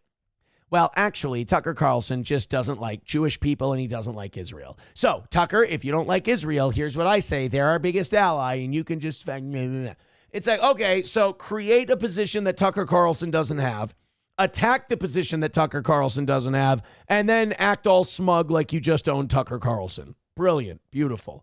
All right. Let's hear the thing that Tucker Carlson thinks that he's hiding from us because he doesn't have the courage of his convictions. First of all, Ben, Tucker's got the courage of his convictions to fucking bounce from being the most popular cable news guy out there in the world to go off onto his own in the wilderness. So let's not act like he doesn't have balls. Again, there are only two possibilities here. Either Pam Bondi screwed up the rollout of this particular case, and she oversold what was there, and then she had to walk it back, but she won't publicly walk it back. Or the president of the United States, the vice president of the United States, the head of the FBI, the deputy director of the FBI, and the head of the DOJ are all complicit in a child rape cover-up. Those are the... That one. That's the one. That's the one yes, Ben, there you go. Yeah, you're not going to gaslight me out of that one. Yes, that's the one I believe. The second one. And by the way, Ben, you dishonest piece of shit, not the deputy FBI director. He's ready to quit over this shit. Only two choices. There is no third choice. Well, here's Tucker. First of all, you cross-eyed fuck. There is a third choice. There's always a third and a fourth and a fifth choice. Ben just likes to set up this black and white dynamic so he can take one apart. It's just anyone who watches Ben Shapiro thinking they're watching an intellectual is being sold a bill of goods. Carlson saying what Dave Smith is saying, but without the courage of his convictions to just say Trump is the one doing the covering it up. And I would love for him to say it publicly. Seriously, he knows the president. He's friendly with the president. He's obviously incredibly friendly with the vice president of the United States, for whom his son is press secretary. So anytime he wants, he could call up the administration and seek clarification on whether they are in fact covering up child rape. Why? Oh my God, that's so stupid. Why would you call the person who's covering up the thing to ask them why they're covering up the thing? Ben, you're out of your depth. Ben's one of those guys who I think people have kind of figured out. They've kind of exposed Ben Shapiro, so now people don't really take him seriously. I think the people left watching the Daily Wire are probably either boomers or people who were like 25 in 2016, people who are in their late 30s and thought that like the arguing MAGA podcasting of like 2016 was like the coolest time, and like owning the libs was awesome, and I wish we could go back to the college campuses and remember Trigglypuff and all that. Those kind of people. Boomers and people who think that owning the libs is like the coolest fucking thing in the world. That's all Ben's got left. Because to actually make the argument, oh, hey, Tucker, you know how you believe all of these people are covering up a child sex trafficking ring? Why don't you go to the people covering it up and ask them why they're doing it? That's so dumb. That's like saying, hey, I think the mob is fixing horse races. I'm going to go talk to the Don and ask him why he's fixing horse races. What the fuck is wrong with you, Ben? And I would love to know whether he has done that, since he is very close with those people. See, isn't it just smarmy and disingenuous and cunty? Like, it drives me nuts that people don't see that with this guy. It's so right out in the open. He's just a disingenuous cunt. Well, here is Tucker making the accusation without having balls to actually say it. But the fact that the U.S. government, the one that I voted for, refused to take my question seriously and instead said, case closed, shut up, conspiracy theorist, was too much for me. I'm sorry, Ben, but unless you English is your second language next to Yiddish, he just fucking said it. I don't think the rest of us should be satisfied with that. Hey, Ben, he wasn't done yet. Ben, he was still talking about the Epstein stuff. Like, if you want your audience to believe your point of view, I mean, shouldn't you play exactly what he said? But even in that 10 seconds that you cheaply played, that, by the way, a Charlie Kirk audience was going nuts for him, he did say, why is the government that I voted for not taking my questions seriously and telling me shut up, conspiracy theorist? He just said that. Okay, so ask the president. So ask him. Seriously. Again, he just said they're not answering my questions. He just said, I've been asking them. They're not answering. Then why don't you ask him? God, Ben, you are such a smug cunt. Hey, Ben, you won, okay? Your country covered up their fucking blackmail of my country. Your fucking coup worked. You won. You got it again. All right? You got your way. The guy who'd been blackmailing America on behalf of your precious Israel and was trafficking children and engaging in pedophilia, the guy that you're basically rooting for at this point against all of us, you won, dude. All right? So drop the fucking smug cunt act. Admit you got away with one, take the victory, and fuck off. Don't sit there and act like Tucker is being disingenuous when you're the one doing victory laps because a pedophile got away with his pedophilia ring. That is phone number. We know the president talks to Tucker. We know that J.D. Vance frequently talks to Tucker. Ask the question. Seriously. Do it.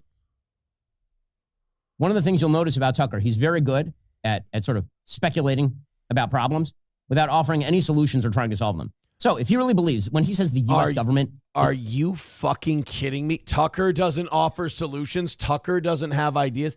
You know, this is just such bullshit. You can go watch any episode of Tucker Carlson's show, and he will throw ideas out there. He will throw concepts out there. And also, let's say that he didn't. I love this rhetorical move. Let's accept Ben's premise. Okay, Tucker doesn't offer solutions. So fucking what? He ain't running for president. All Tucker wants to know is, how come I voted for this thing? How come I bought this product and it doesn't do what the commercial says it does? Ben, that's totally fair. You don't have to have an answer to that. They have to have an answer to that. Is covering up the conspiracy? Who is the U.S. government at this point? I'll give you a hint, Ben. Look up. Look up on it. Look up on it. Ben. Psst, the thing. Jeffrey Epstein's neighbor is the Secretary of Commerce and is standing over Donald Trump's shoulder as he talks about the Epstein files. Ben, the U.S. government. Who's the U.S. government? Really, who is it? Name the people. When we're talking about Joe Biden, we can name the people. Jill, Hunter, Jake Sullivan, George Soros, his domestic policy advisors. We can name the individuals, not some sort of broad category of the U.S. government. If he wants to accuse That's because it's the whole fucking U.S. government covering the thing up. Donald Trump of being complicit in a child rape gang cover-up, then he should just say his name. All right, deal. Donald Trump is complicit in a rape gang cover-up. There. Now what? He should just do it. And why won't he? I think we all know the answer to why won't he. Why? Here is Tucker. No. What a disingenuous twat. God, he's not even smart. No, Ben. Come on, you punk bitch. What is it? I think we all know the answer to that. No, I don't. I genuinely don't. Treat me like I'm stupid, Ben, like you do everybody else who's more intelligent than you. Treat me like I'm stupid. Then asserting that it was actually Mossad. Again, without evidence, that not a shock. Of course, this is where Tucker was going. Oh, because it's, the poor Jews, right? Mossad's never done targeted assassinations. Mossad's never done blackmail. Mossad has never spied on the United States of America. That's fucking documented. Right, Ben? Is this where he plays the victim card? That's amazing to me. That's incredible. Mossad gets a Jewish guy to run this pedophilia ring that blackmails our world leaders and titans of industry. And when we call it out, we're hurting the poor Jewish man's feelings. That's fucking balls. That is incredibly ballsy. Cries out in pain as he strikes you. This has become the hot speculation on the internet is without evidence. You say that Mossad was running. Of course it's without evidence. It's fucking Mossad. All right, here's my circumstantial evidence because it's the fucking most secretive intelligence agency in the world, born the same year as the CIA, by the way. Here's my evidence. Jeffrey Epstein became a billionaire out of fucking nowhere. Jeffrey Epstein, out of nowhere, gets access to the most powerful people in the world in industry, in business, in politics, in movies, in entertainment. Jeffrey Epstein, all of these people become his financial clients. All of these people ride on his jet. All of these people go to his island. He's also connected to CP. He's also connected to trafficking underage girls.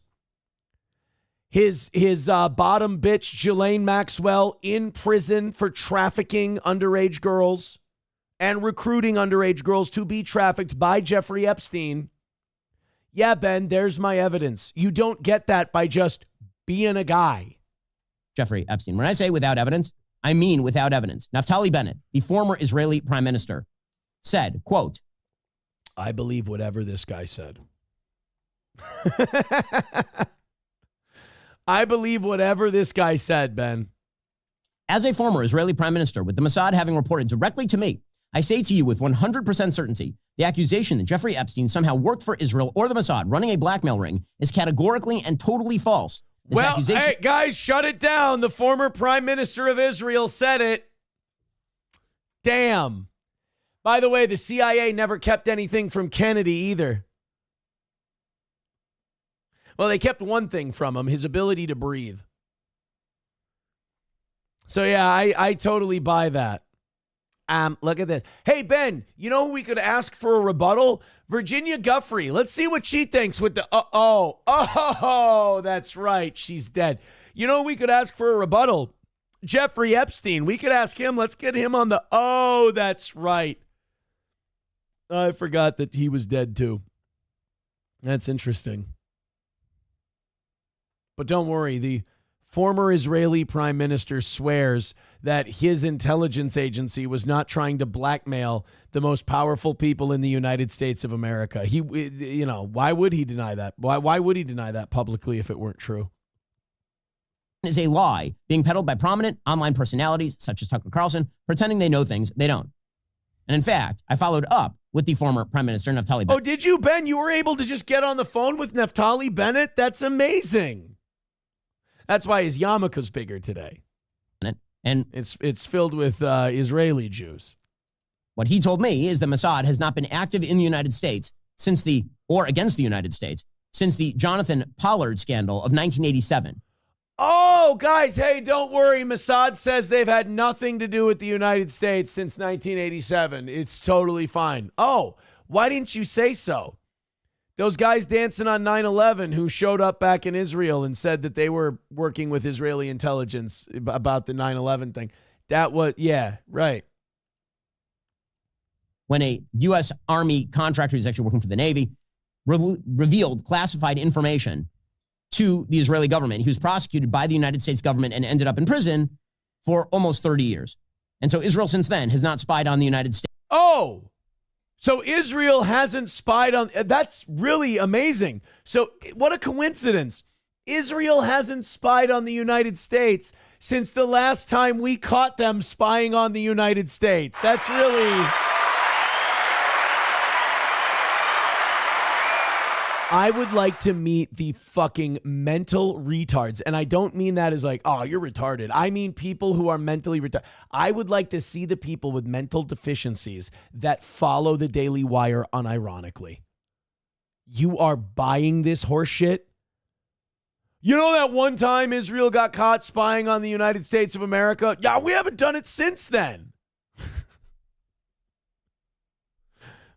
You can believe us. We're the people who were spying on you. It's like you're married to someone and you catch them fucking somebody and they're like, oh, honey, I swear this is the first time I've ever done this. And then they, and you ask them later, like, oh, yeah, that one time I was fucking that one lady. Oh, yeah, it's the only time I've ever done that. Never done it since. Oh, I trust you. States with Mossad. But in any case, even if you don't believe Naftali Bennett, that's fine. The United States... Okay, good. Because I don't. Government says this isn't true. Okay, Dan Bongino and Kash Patel and J.D. Vance and the President of the United States say this is not true. I have heard that Dan Bongino was fucking pissed about how this happened. But if Dan Bongino says it isn't true, guess what? I think Dan Bongino is a blackmailed piece of shit. But Tucker is going to throw it out there as though he knows something. And so all I would ask is, okay, if you're so certain, show me the evidence. I'm asking him the same thing that I'm asking Pam Bondi. Show me the evidence or lack thereof. All right, deal, Ben. I want the Mossad to show me all of their espionage files to see if they've been spying on the United States since 1987. Show me the files, Ben. If you're so sure of it, show me that. Let's let that cut both ways. I'll make that deal. All right. Trump, they release all the Epstein files, everything about it. That's great. Tucker has to release everything he knows. That's great. And Mossad has to, every espionage file they have on the United States since 1987, they have to show too. Right, By the way, Ben, that's fucking horseshit because we got a report not too long after 9/11 that Mossad was interfering in the United States elections. So fucking stop it, Ben. I've had enough of this jackass for one night. I'm going to pull this up. Hold on a second. Mossad U.S. elections. No morals, no. Oh, that's Haaretz. Where? Oh, wow. You got to go a ways to see this. Benjamin Netanyahu has humiliated Biden's America and seems to anticipate Trump's return. But what would that mean? Wow. So I'm Googling it. That's why. Israel spy U.S. elections. I've read this. It's out there. It's happened. Here we go. Yeah. September 12th, 2019. A Politico article cites 3 former senior U.S. officials who say Israel was behind surveillance devices found near the White House. Uh-oh. Oh, wouldn't you know it? Benjamin Netanyahu and Donald Trump say they don't believe Israel is spying on the United States. The allegations appeared in an exclusive story for U.S. news site Politico on Thursday. International mobile subscriber identity catchers, informally known as stingrays, were reportedly found near the presidential residence and by other sensitive sites across Washington, D.C. during the Trump presidency. These devices act like mobile phone towers, tricking phones into sending their location, identity information, and even call contents and data usage. One of the former officials who spoke anonymously to the site said the stingrays were likely designed to spy on Donald Trump. He said it is not clear if they succeeded. FBI counterintelligence agents conducted analysis to find out where they came from. It was clear that the Israelis were responsible, said a former senior intelligence official. This same official also criticized the Trump administration, saying they did not publicly or privately reprimand the Israeli government for the alleged spying. But wait a minute. But they hadn't been spying on us since 1987, I thought. But they wouldn't lie to me, would they? Nah. That guy's full of shit. Thank you, Abletitious, for gifting a membership. I appreciate that, buddy. 09 Canyon says, don't all countries spy on other countries? Yes, of course they do. By the way, 53 memberships to 300. Thank you guys very much for that. That is, Root says, dude, they completely erased me off the web in 2015. Didn't the UK get busted spying under Barry? They said everyone always spies on each other. Oh, yeah, but Israel was part of that, too. The UK, Israel, a bunch of we were spying on all of our allies. All of our allies were spying on us. That's why Ben's lie is so egregious. It's like, dude, we're all spying on each other. So the harder you lie about not spying on us, the more I'm going to call bullshit on it. We're spying on you. You're spying on us. That's how this shit works. 09 Canyon says, then what's the big fucking deal? Because they're lying about it. They said we haven't done it since 1987. Shut up. Redbird with $5 says all of Hollywood stayed quiet about Diddy, but we are supposed to believe that the White House is innocent, right? I know. I agree with you, Redbird. I agree with you, buddy. Honky with $1 says Carl Cameron from Fox News did a deep investigative report back in around 2001 on the Israeli spying network inside the U.S. That's what I was thinking of. The Carl Cameron report. Carl Cameron, Israel spying. Here it is. It has been more than 16 years since a civilian working for the Navy was charged with passing secrets to Israel. Jonathan Pollard pled guilty to conspiracy to commit espionage and is serving a life sentence. Now remember, that was the last time they ever spied on us. At first, Israeli leaders claimed Pollard was part of a rogue operation, but later took responsibility for his work. Weird. So they lied at first. They weren't telling the truth at first, and then okay. Now Fox News has learned some U.S. investigators believe that there are Israelis again very much engaged in spying in and on the U.S. Ben Shapiro's an asshole. Who may have known things they didn't tell us before September 11th. Fox News correspondent Carl Cameron has details in the first of a five dancing Israeli four-part series. Since September 11th, more than 60 Israelis have been arrested or detained, either under the new Patriot anti-terrorism law or for immigration violations. A handful of active Israeli military were among those detained, according to investigators, who say some of the detainees also failed polygraph questions when asked about alleged surveillance activities. Now that shocks the shit out of me. I would have thought they'd have been able to lie, no problem. Against and in the United States. There is no indication that the Israelis were involved in the 9/11 attacks, but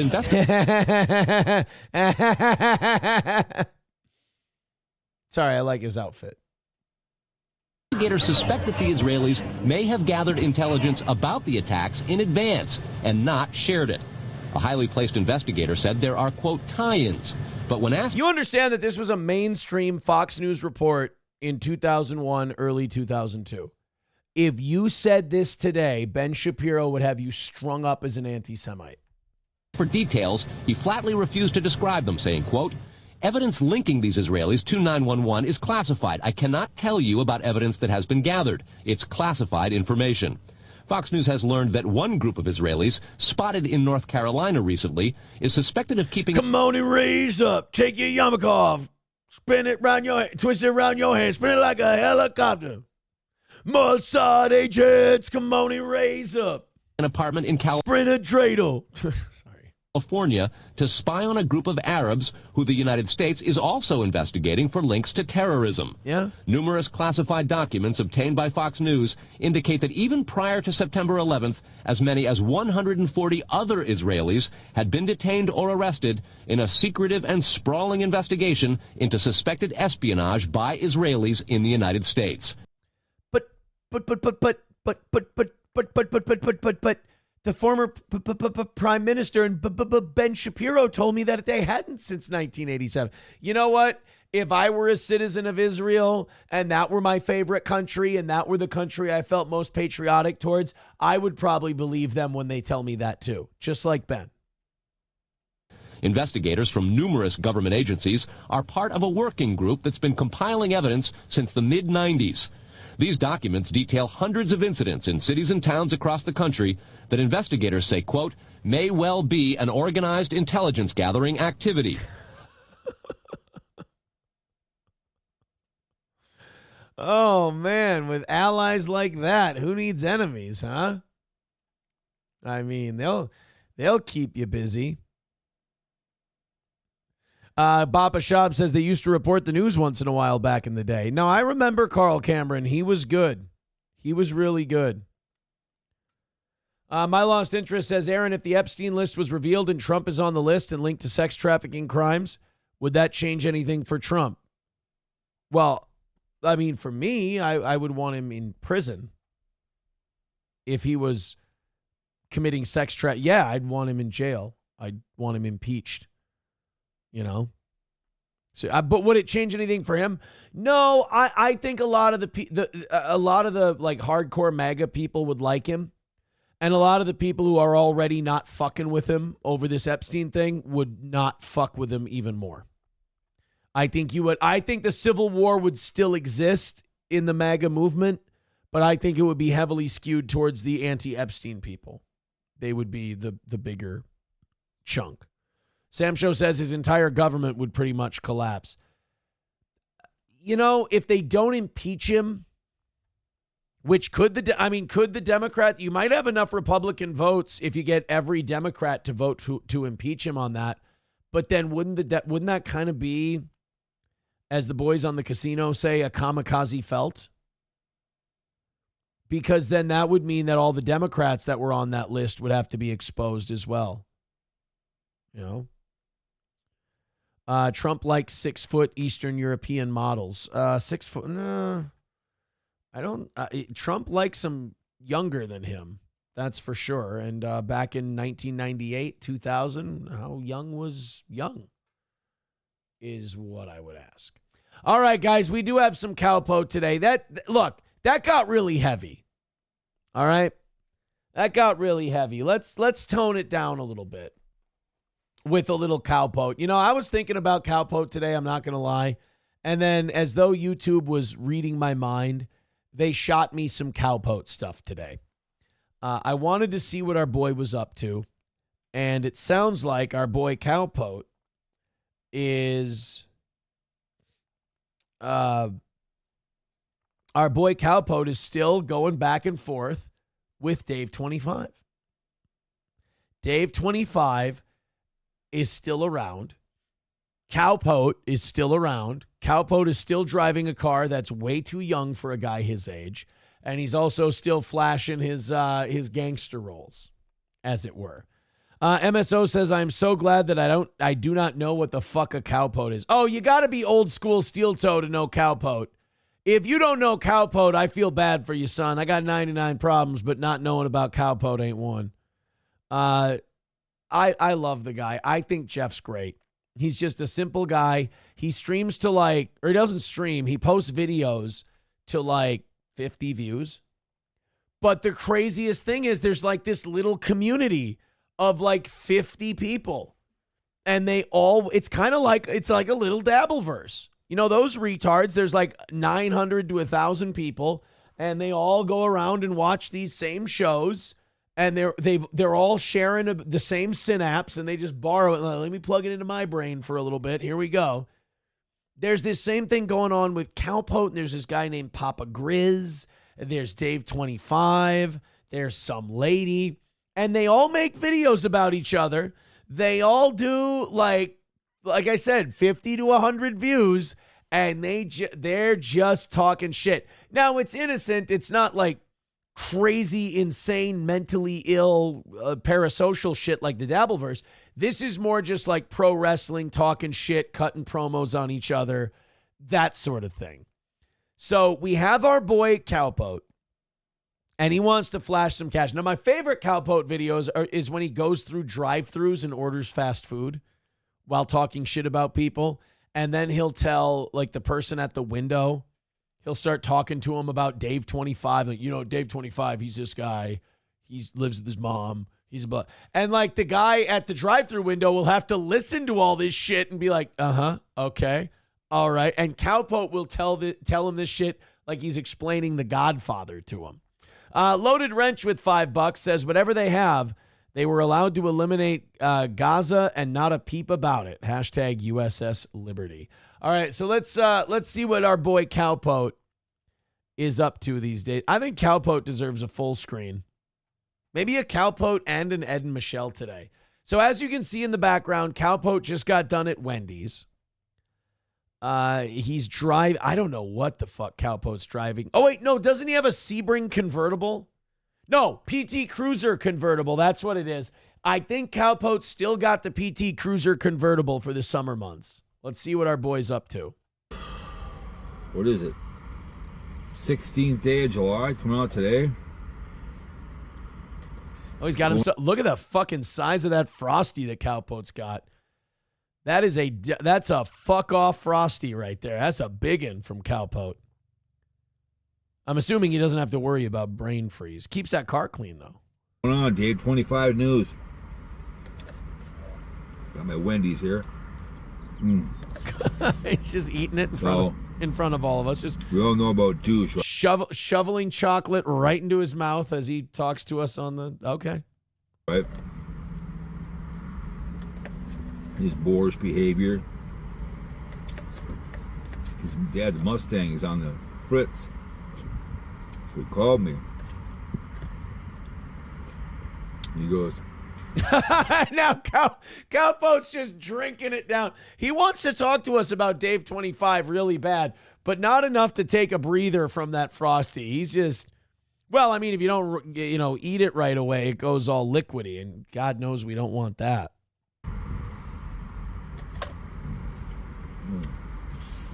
I love this stuff. There you go, Cowpot. He goes, he brought me some Gur. Give him some money in my PayPal. I'm like, I don't know. Should I? So Dave 25 wrote to Cowpot and asked him if he could send him his PayPal money because his car's having problems. Again, this is an online community. They all do about, like I said, 50 viewers a pop each video, but they are after each other with the tenacity of a pit bull. But, let's see what I got here. I got some Gur right here. Oh, yeah, by the way, Cowpot calls cash Gur. I don't, just accept it. He's always got a wad of Gur. Right here. PayPal to his young ass. Did you see that? This is what I also love about Cowpot stacks. Cowpot always holds up these big, thick stacks of money, and there's always like a 10 on the outside. It's always like, yeah, look at that big stack of Gur. And it's all just stripper money. Like you see here, it's a 10, it's a 5, it's a 5, and then there's probably a shitload of ones underneath that. Got my gangster roll of Gur right here. Got the 10 on the outside, as you do. Always keeping 5, 6, 7, 8, 9 for tomorrow morning.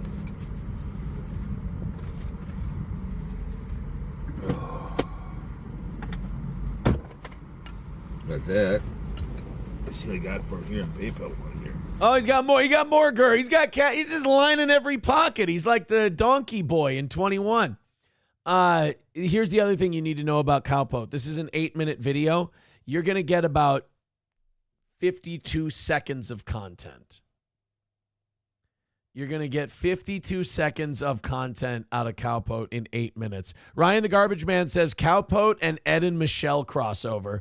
I would love to see Cowpot take Ed and Michelle to his favorite buffet and pay with his Gurr.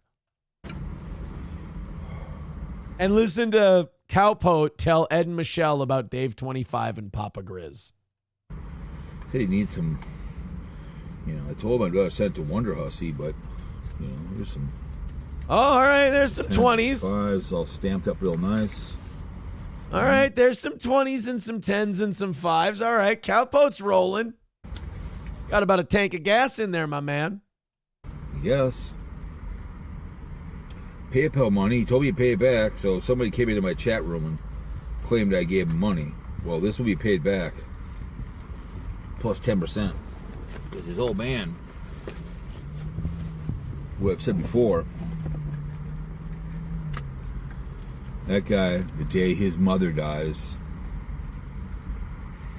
will be the first one. Oh, Cowpot's lighting up a cigar, too. Look at this guy. Flashing his cash, smoking cigars. Cowpot's a player in Hopkins, Minnesota. Yo. By the way, Hopkins, Minnesota, the former stomping grounds of one Corey Adam. Take money from his mother. There's plastic on it, you fucking retard. First of all, are those like shitty, cheap cigars? I didn't get a look at like the band or anything, so I don't know what he's smoking, but Cowpot just took a plastic wrapped cigar and smelled the plastic. God damn.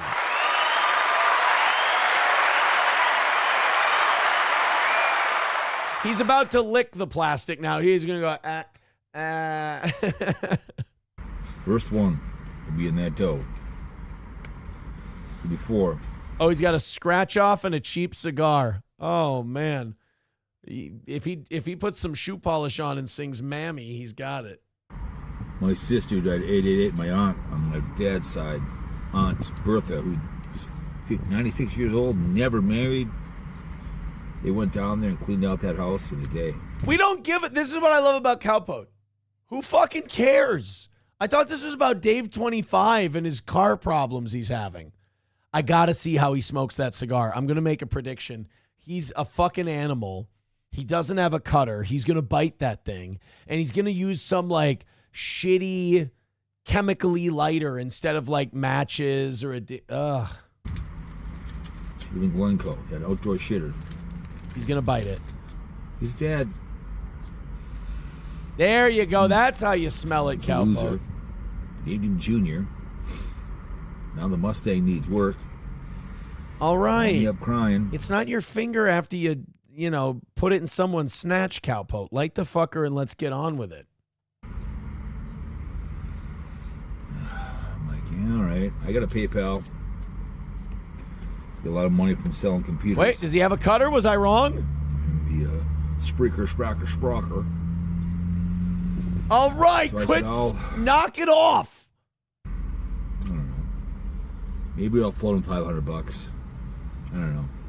He said he'd pay me back. He's supposed to get welfare money, so I don't know. And I think Cowpot works at the airport. I'm not sure. Whenever I go to MSP, I'm always hoping that I see Cowpot. You all know he's faking an injury, right? Still talking to Sean. Still thinks wrestling's real.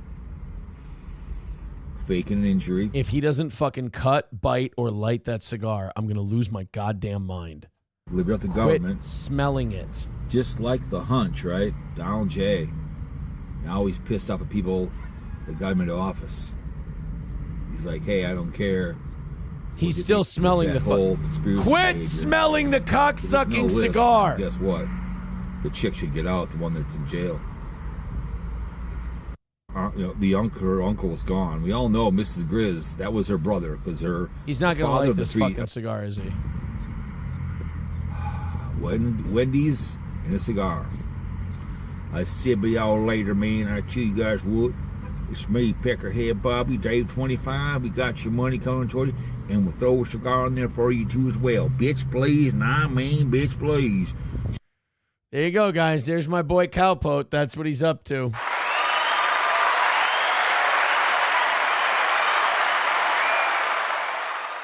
That was infuriating. Gray Duckling says, I will sponsor a hole if he comes to the tournament. Well, let's make that shit happen. Fauci's Pangolin says, those are Swisher Fats. No, is he really? God damn it. Von Kaiser says, what about Aaron DeTires? Oh, yeah, that's right. Aaron DeTires, we could check in on him, too. And My Lost Interest says, Pussy Wagon. Yeah, just a little. Just a little. Does he have downs or something? Maybe. He might have a little downs. My Lost Interest says, I love the smell of cellophane in the morning. You smell the foot of the cigar before you light it, Cowpot. Don't. Don't tell him about the licking thing either. We don't need to see him fuck that up too.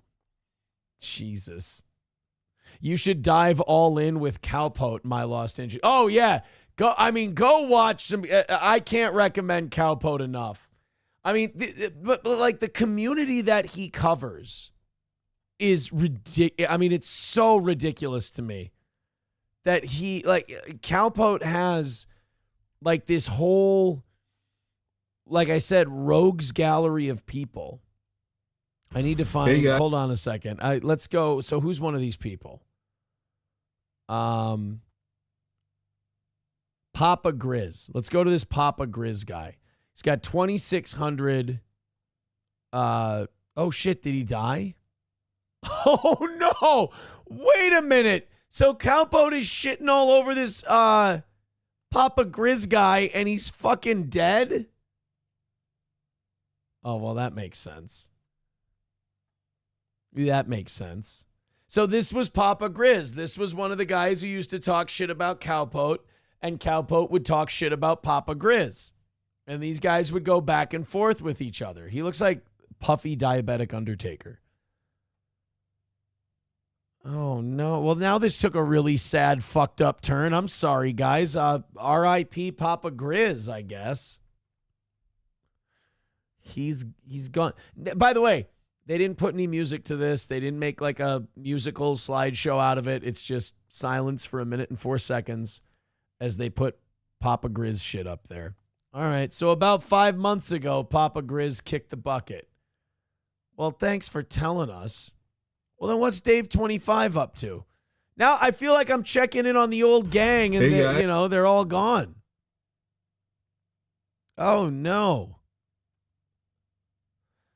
We got any Dave 25? 6 hours ago, he streamed to 339 views. That's not bad. This is my breakfast. I mean,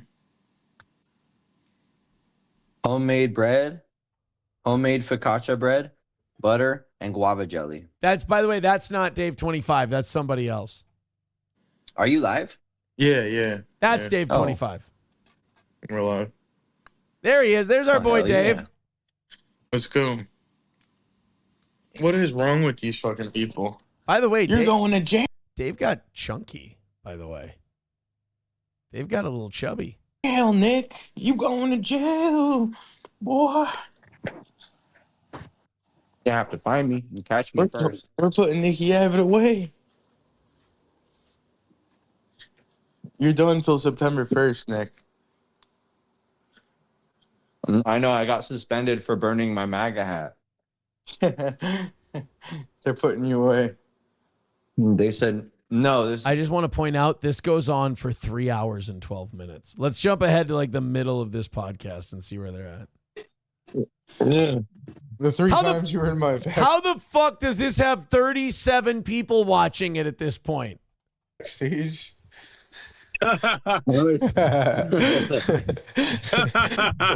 were just jerking it. You were trying to, That's what Camilo does. He comes to the back room and starts jerking off. Is that Granny?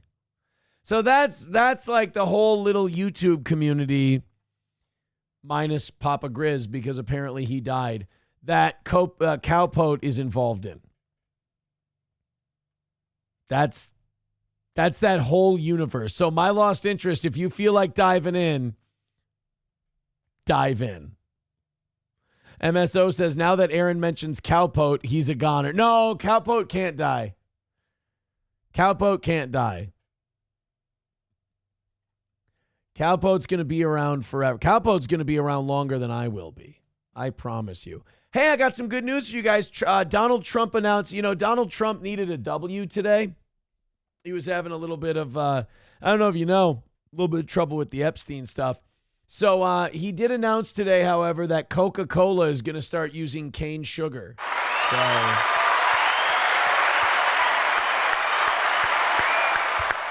you may not get anything on the Epstein shit, but don't worry. Coca-Cola is going to give you good old-fashioned diabetes, not high fructose corn syrup diabetes.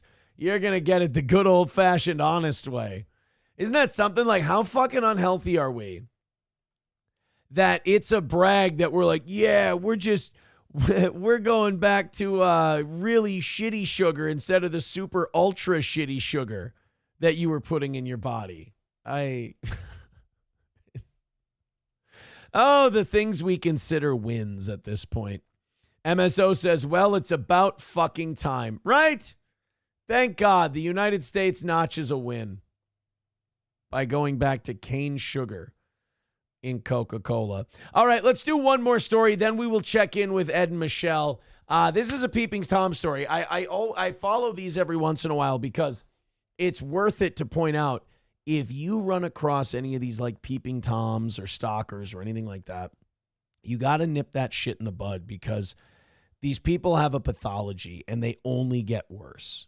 You've got to nip it in the bud. Like there's been so many times where like people don't take a stalker or a Peeping Tom seriously, and they only escalate and someone ends up, raped or dead or something like that. Like this shit, I think the real heroes are like the dads who catch someone peeping into their house and just run outside, beat the living fuck out of the guy, and then sit on him till the cops get there.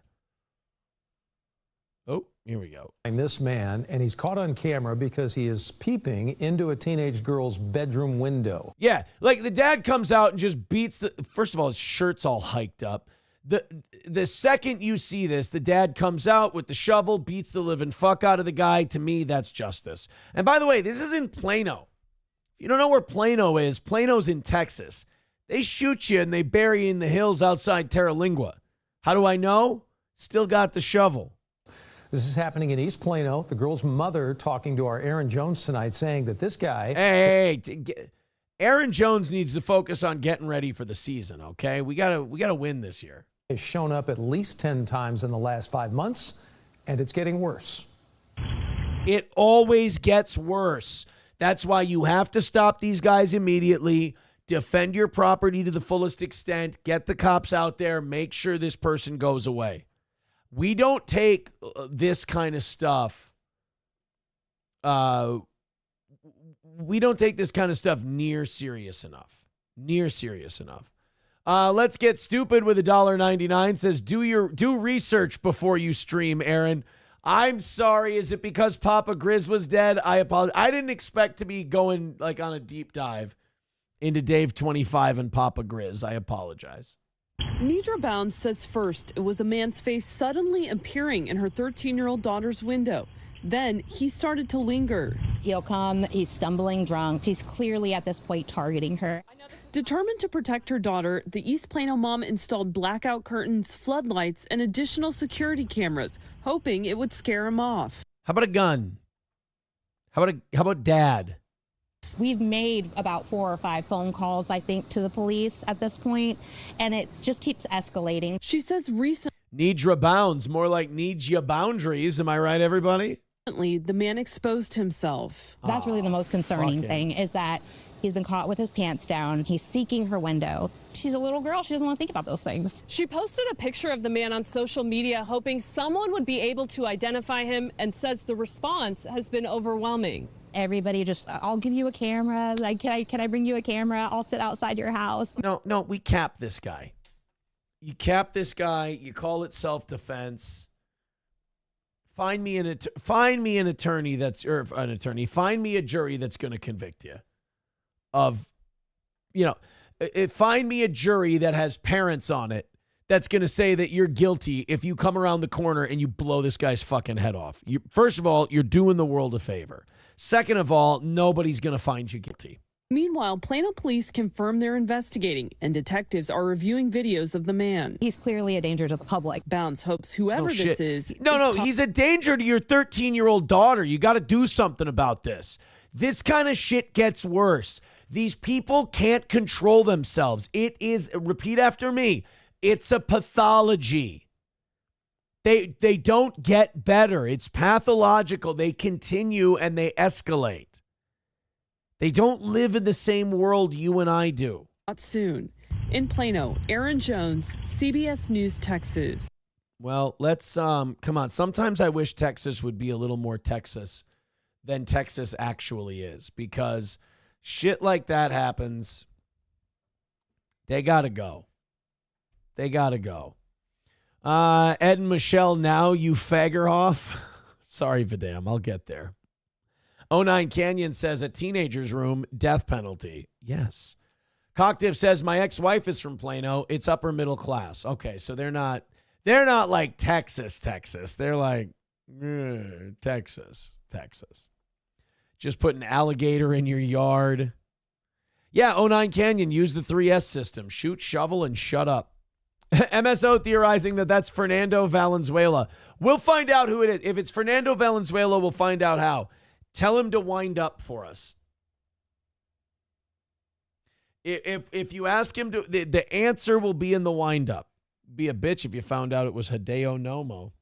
Ryan the Garbage Man says Negan bat. Yeah. I mean, any punishment kind of in that neighborhood, I think would be fine with me. All right, you guys want to wrap up tonight with some Ed and Michelle? Thank you so much for knocking out our goal the first hour in. That's really fucking awesome, man. That's really great. Ed and Michelle. Here we go. The Great Indoors with Ed and Michelle. What have they been up to lately? Anyone want to guess? I'm going to guess there's a buffet in the last week. Shanghai Chinese restaurant. Hartville, Ohio. Michelle's Happy Place. Dave's Hot Chicken in Willoughby. Now, Dave's Hot Chicken is like a chain. I don't want to do that. Hartville, Ohio. I don't give a fuck. All right. That means that they're in Wichita, Kansas. Dude, they are fucking killing it. Look at these numbers. 7,300 views, 7,100 views. Ed and Michelle are now up to 5,500 subscribers. I mean, they are doing it, man. Let's take a look at Ed and Michelle at the Shanghai Chinese restaurant. I'm going to guess that they fucking love it. Welcome, friends. Ed here from the Great Indoors. Ooh, a little sound editing. Video starts at the DoubleTree. Oh, it wouldn't be an Ed production if he didn't show us their fucking motel room or the gas station they were at or whatever fucking rinky-dink casino they ended up outside. All right, Ed, go ahead. By Hilton at Wichita, Kansas Airport. We're going to do a room review. And then we're going to head to... Oh, my God, look at this place.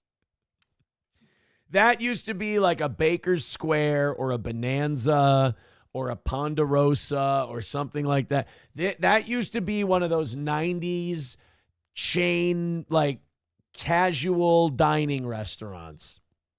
And now this, some Asian family bought it on the cheap.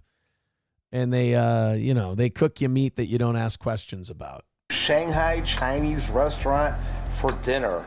It's a $17.28 buffet. Oh, it looks fucking perfect, Eddie. This looks right. You know how you know you're having an authentic Chinese meal? The French fries. That's what it is. It's the French fries. And we're going to get in there and check it out.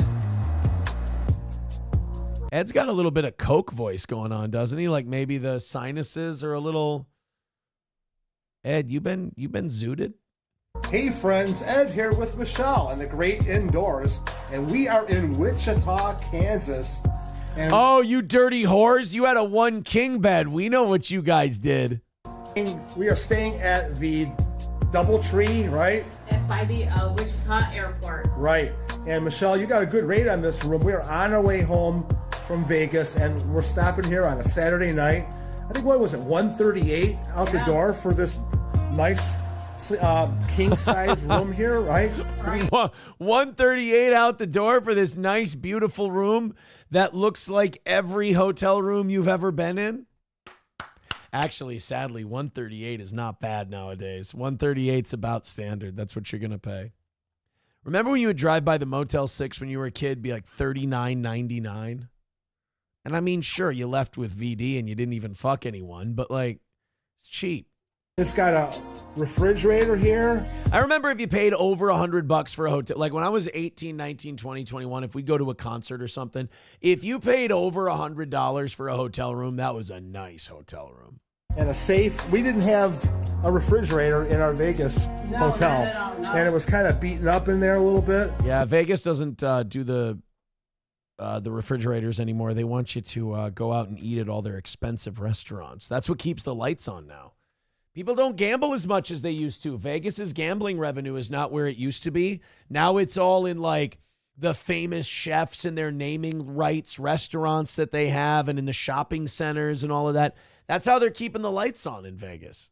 But this was nice. And here's our bathroom. I mean, you're seeing it just as quickly as I have seen it. So look at that. They have a little bag with a hairdryer in here.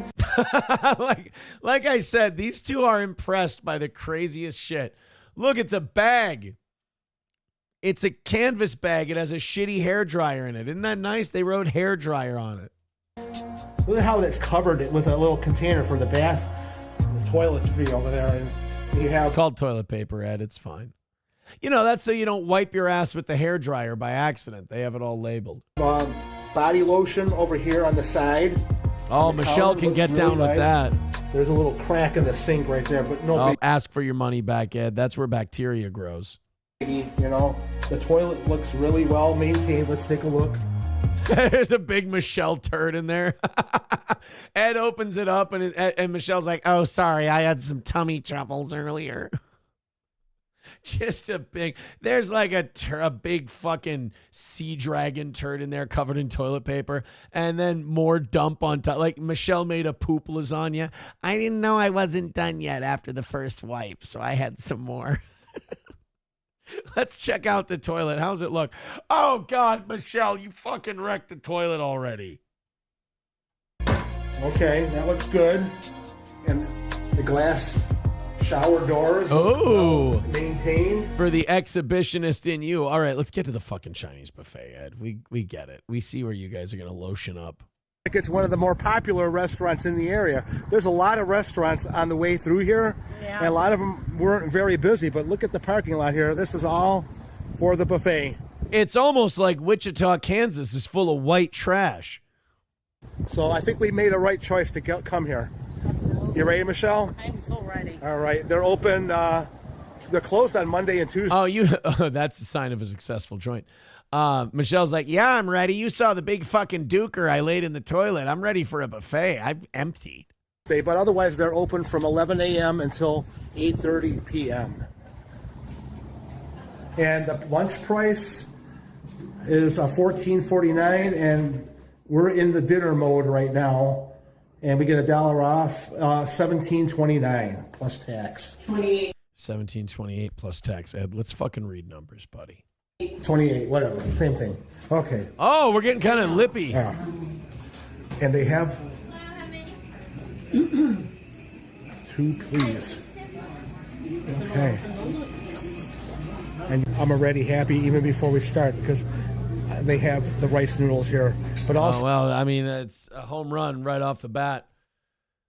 This is why I love Ed and Michelle. They just, I mean, it's the little things with them. You start out on top. You got rice noodles. Doesn't matter. So, it's egg flour soup. Egg flour. It doesn't matter if your egg flour soup literally has a skin on top of it that you have to break in order to get it. They're just glad you've got rice noodles. Or soup. Wow. Not egg drop soup, it's egg flour. Okay. Well, I guess that's the way it is in Kansas, right? I'm glad that fried rice doesn't look remarkably dry.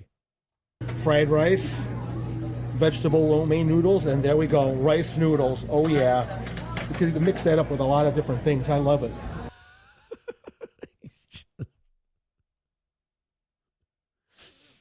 If you fed this guy Wagyu, he just jizz in his pants. There's no, like, watching him get semi-hard over fucking rice noodles from a dried out, shitty heat lamp rice noodles from a Wichita, Kansas Chinese buffet. This is why I unabashedly love these two. They're everything that's right with the world. It's a great start to a meal. Cashew chicken and some green beans. Cashew outside chicken. How about that? Nice. Then you got over here the pepper steak. Is that floating like canned corn? That's what I look for in a Chinese buffet. Corn, sauteed mushrooms, and some crawfish. Oh, that's, you know, the fresh caught crawfish from Wichita, Kansas. And of course, what Chinese meal is complete without French fries? French fries. And some coconut shrimp. Oh, yeah, that looks... Shrimp with tomato sauce. It looks dried out. It looks like there's no coconut sauce on this, and it definitely looks like there's no tomato sauce on that one. And what do we got here? Mussels. Oh, that's a lot of gravy there. Oh, God. Oh, yeah.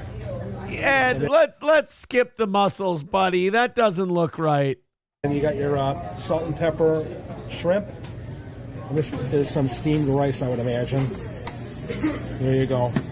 Can't get anything past old Ed. And then we got the fried chicken. Oh, catfish nuggets. Well, that looks not catfish nuggets, Chinese delicacy. Like nuggets, but I'll take it. Potato seasoned fries, chicken on a stick. Looks like a General Tso's chicken and some sweet and sour chicken. Okra, fried okra. Fried okra, just like they serve in Nanking. Cinnamon rolls, crab rangoon. Looks like Michelle is eyeing some stuff over there. Spicy chicken wings, pork egg roll, sweet corn. That's different. I don't see that very often. And then they have your fried dumplings over here. Those fried dumplings look paler than you. Here, they don't tell you whether they're pork. Okay, good job. Spicy chicken, Moo Goo Gai Pan, you fucking honky. Gai Pan.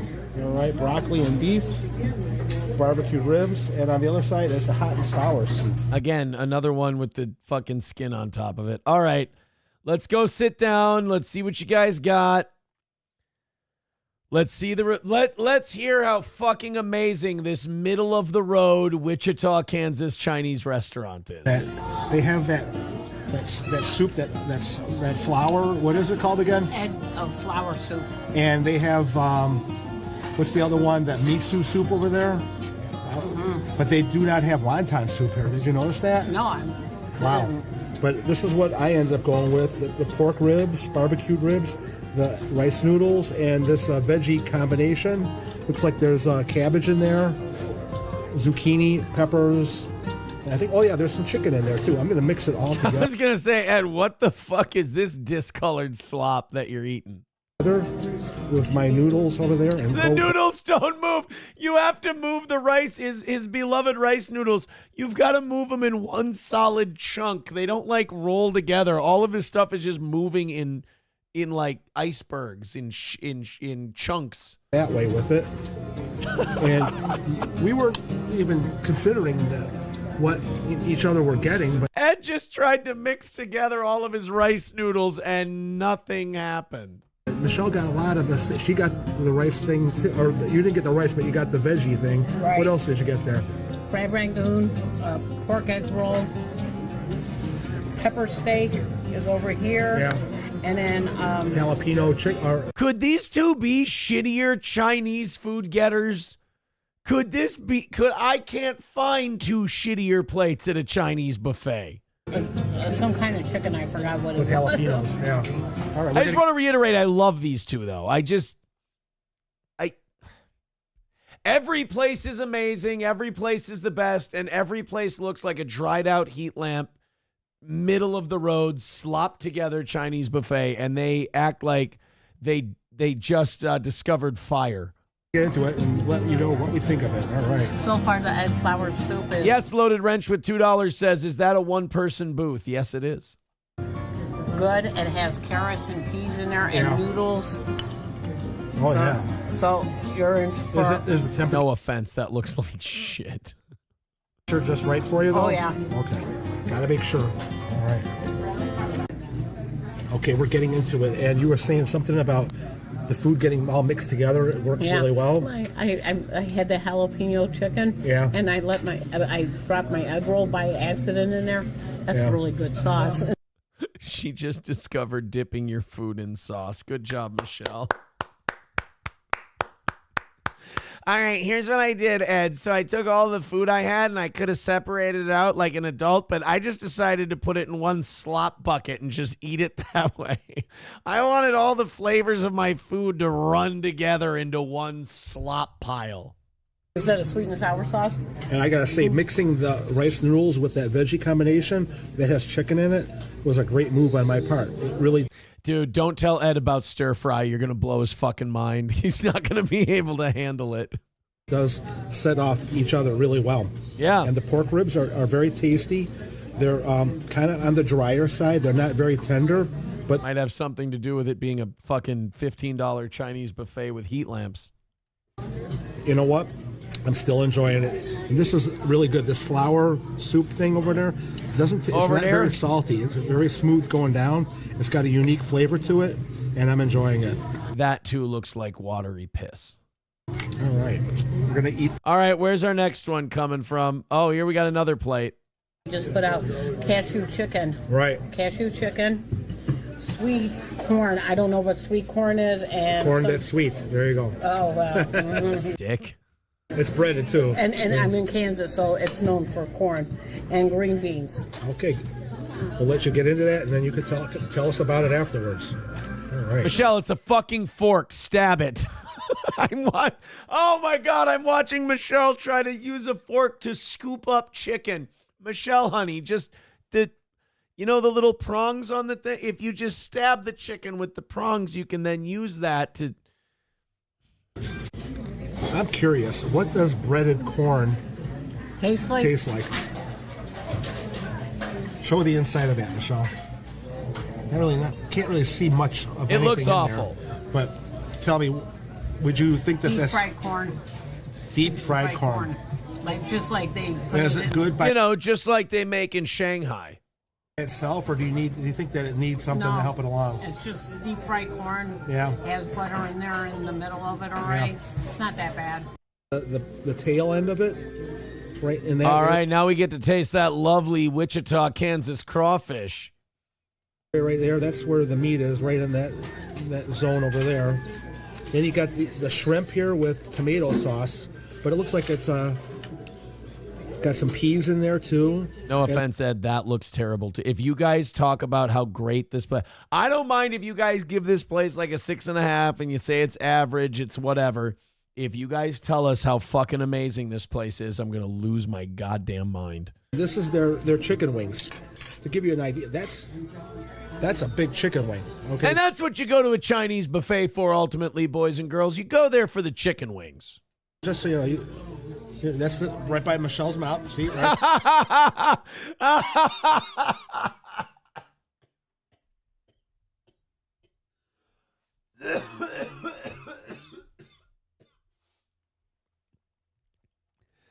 I will always remember where I was when I saw Michelle staring at...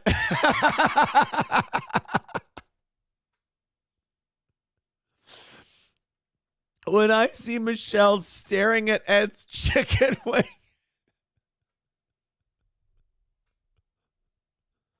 it looks like if Ed were to drastically go near with it, her eyes would follow it immediately.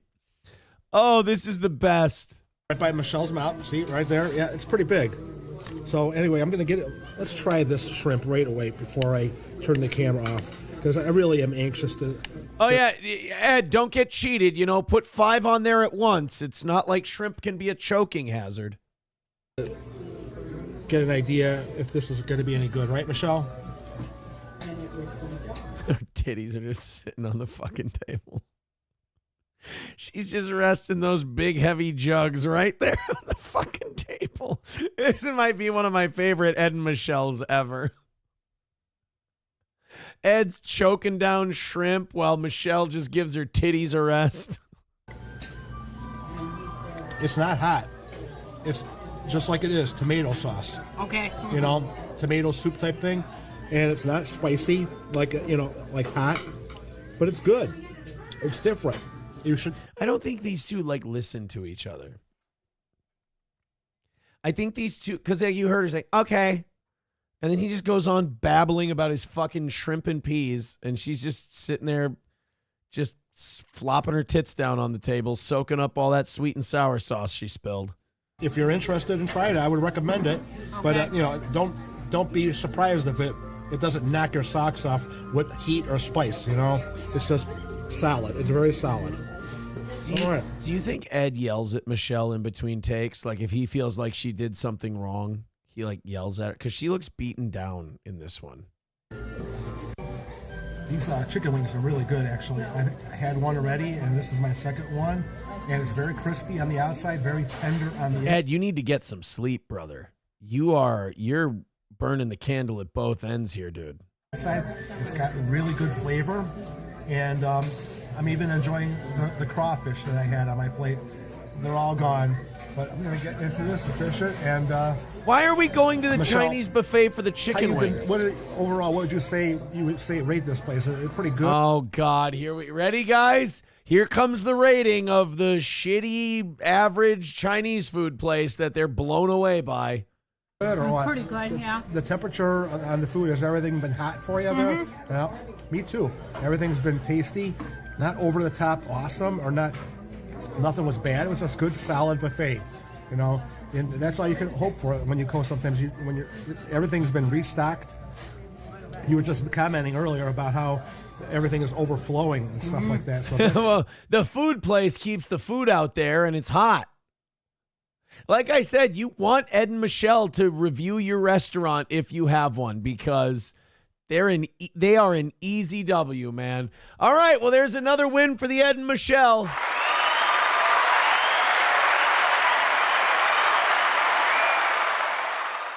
MSO says Michelle's thinking about meeting her boyfriend later tonight. She does seem distracted in this one. Sam Show says Michelle is locked in, dude. That chicken wing had her fucking just right there, just zeroed in. MSO says Michelle's thinking about meeting her boyfriend. Miss Tay says, what else are tables for? Food? No. Titties. Yankee says, hey, pigs, ever considered reviewing a salad bar? Well, that's not nice. Now you're like bullying our Ed and Michelle. My Lost Interest says, I can't unsee her boobies resting on the table. Yeah, look. If I had to see it, I had to point it out for you. Michelle, shout, shut the fuck up, Ed. Loaded Wrench with $2 says, you scratched my CD. You picked it up in broad daylight and you scratched it. Who, what, why with $2 says, enough jokes. Where's Johnny? Mudbutt Beardo with $20. Give him a Hogan, then we'll get out of here. Thank you, buddy. Mudbutt Beardo with $20. Thank you, pal. Says, hey, Steel Toe, first chance I've had to ask this since Monday's show. Are you more of a Kip from Napoleon Dynamite guy or DJ Qualls holding up triple XL thongs in Road Trip kind of guy? You should do a fried chicken review show. Thank you, Mudbutt Beardo. I appreciate that. I'm more of a DJ Qualls guy. Believe it or not, I just feel there's more charisma there. Taste Fairy Ialto says, that poor hotel toilet. And that's where we'll leave it for tonight.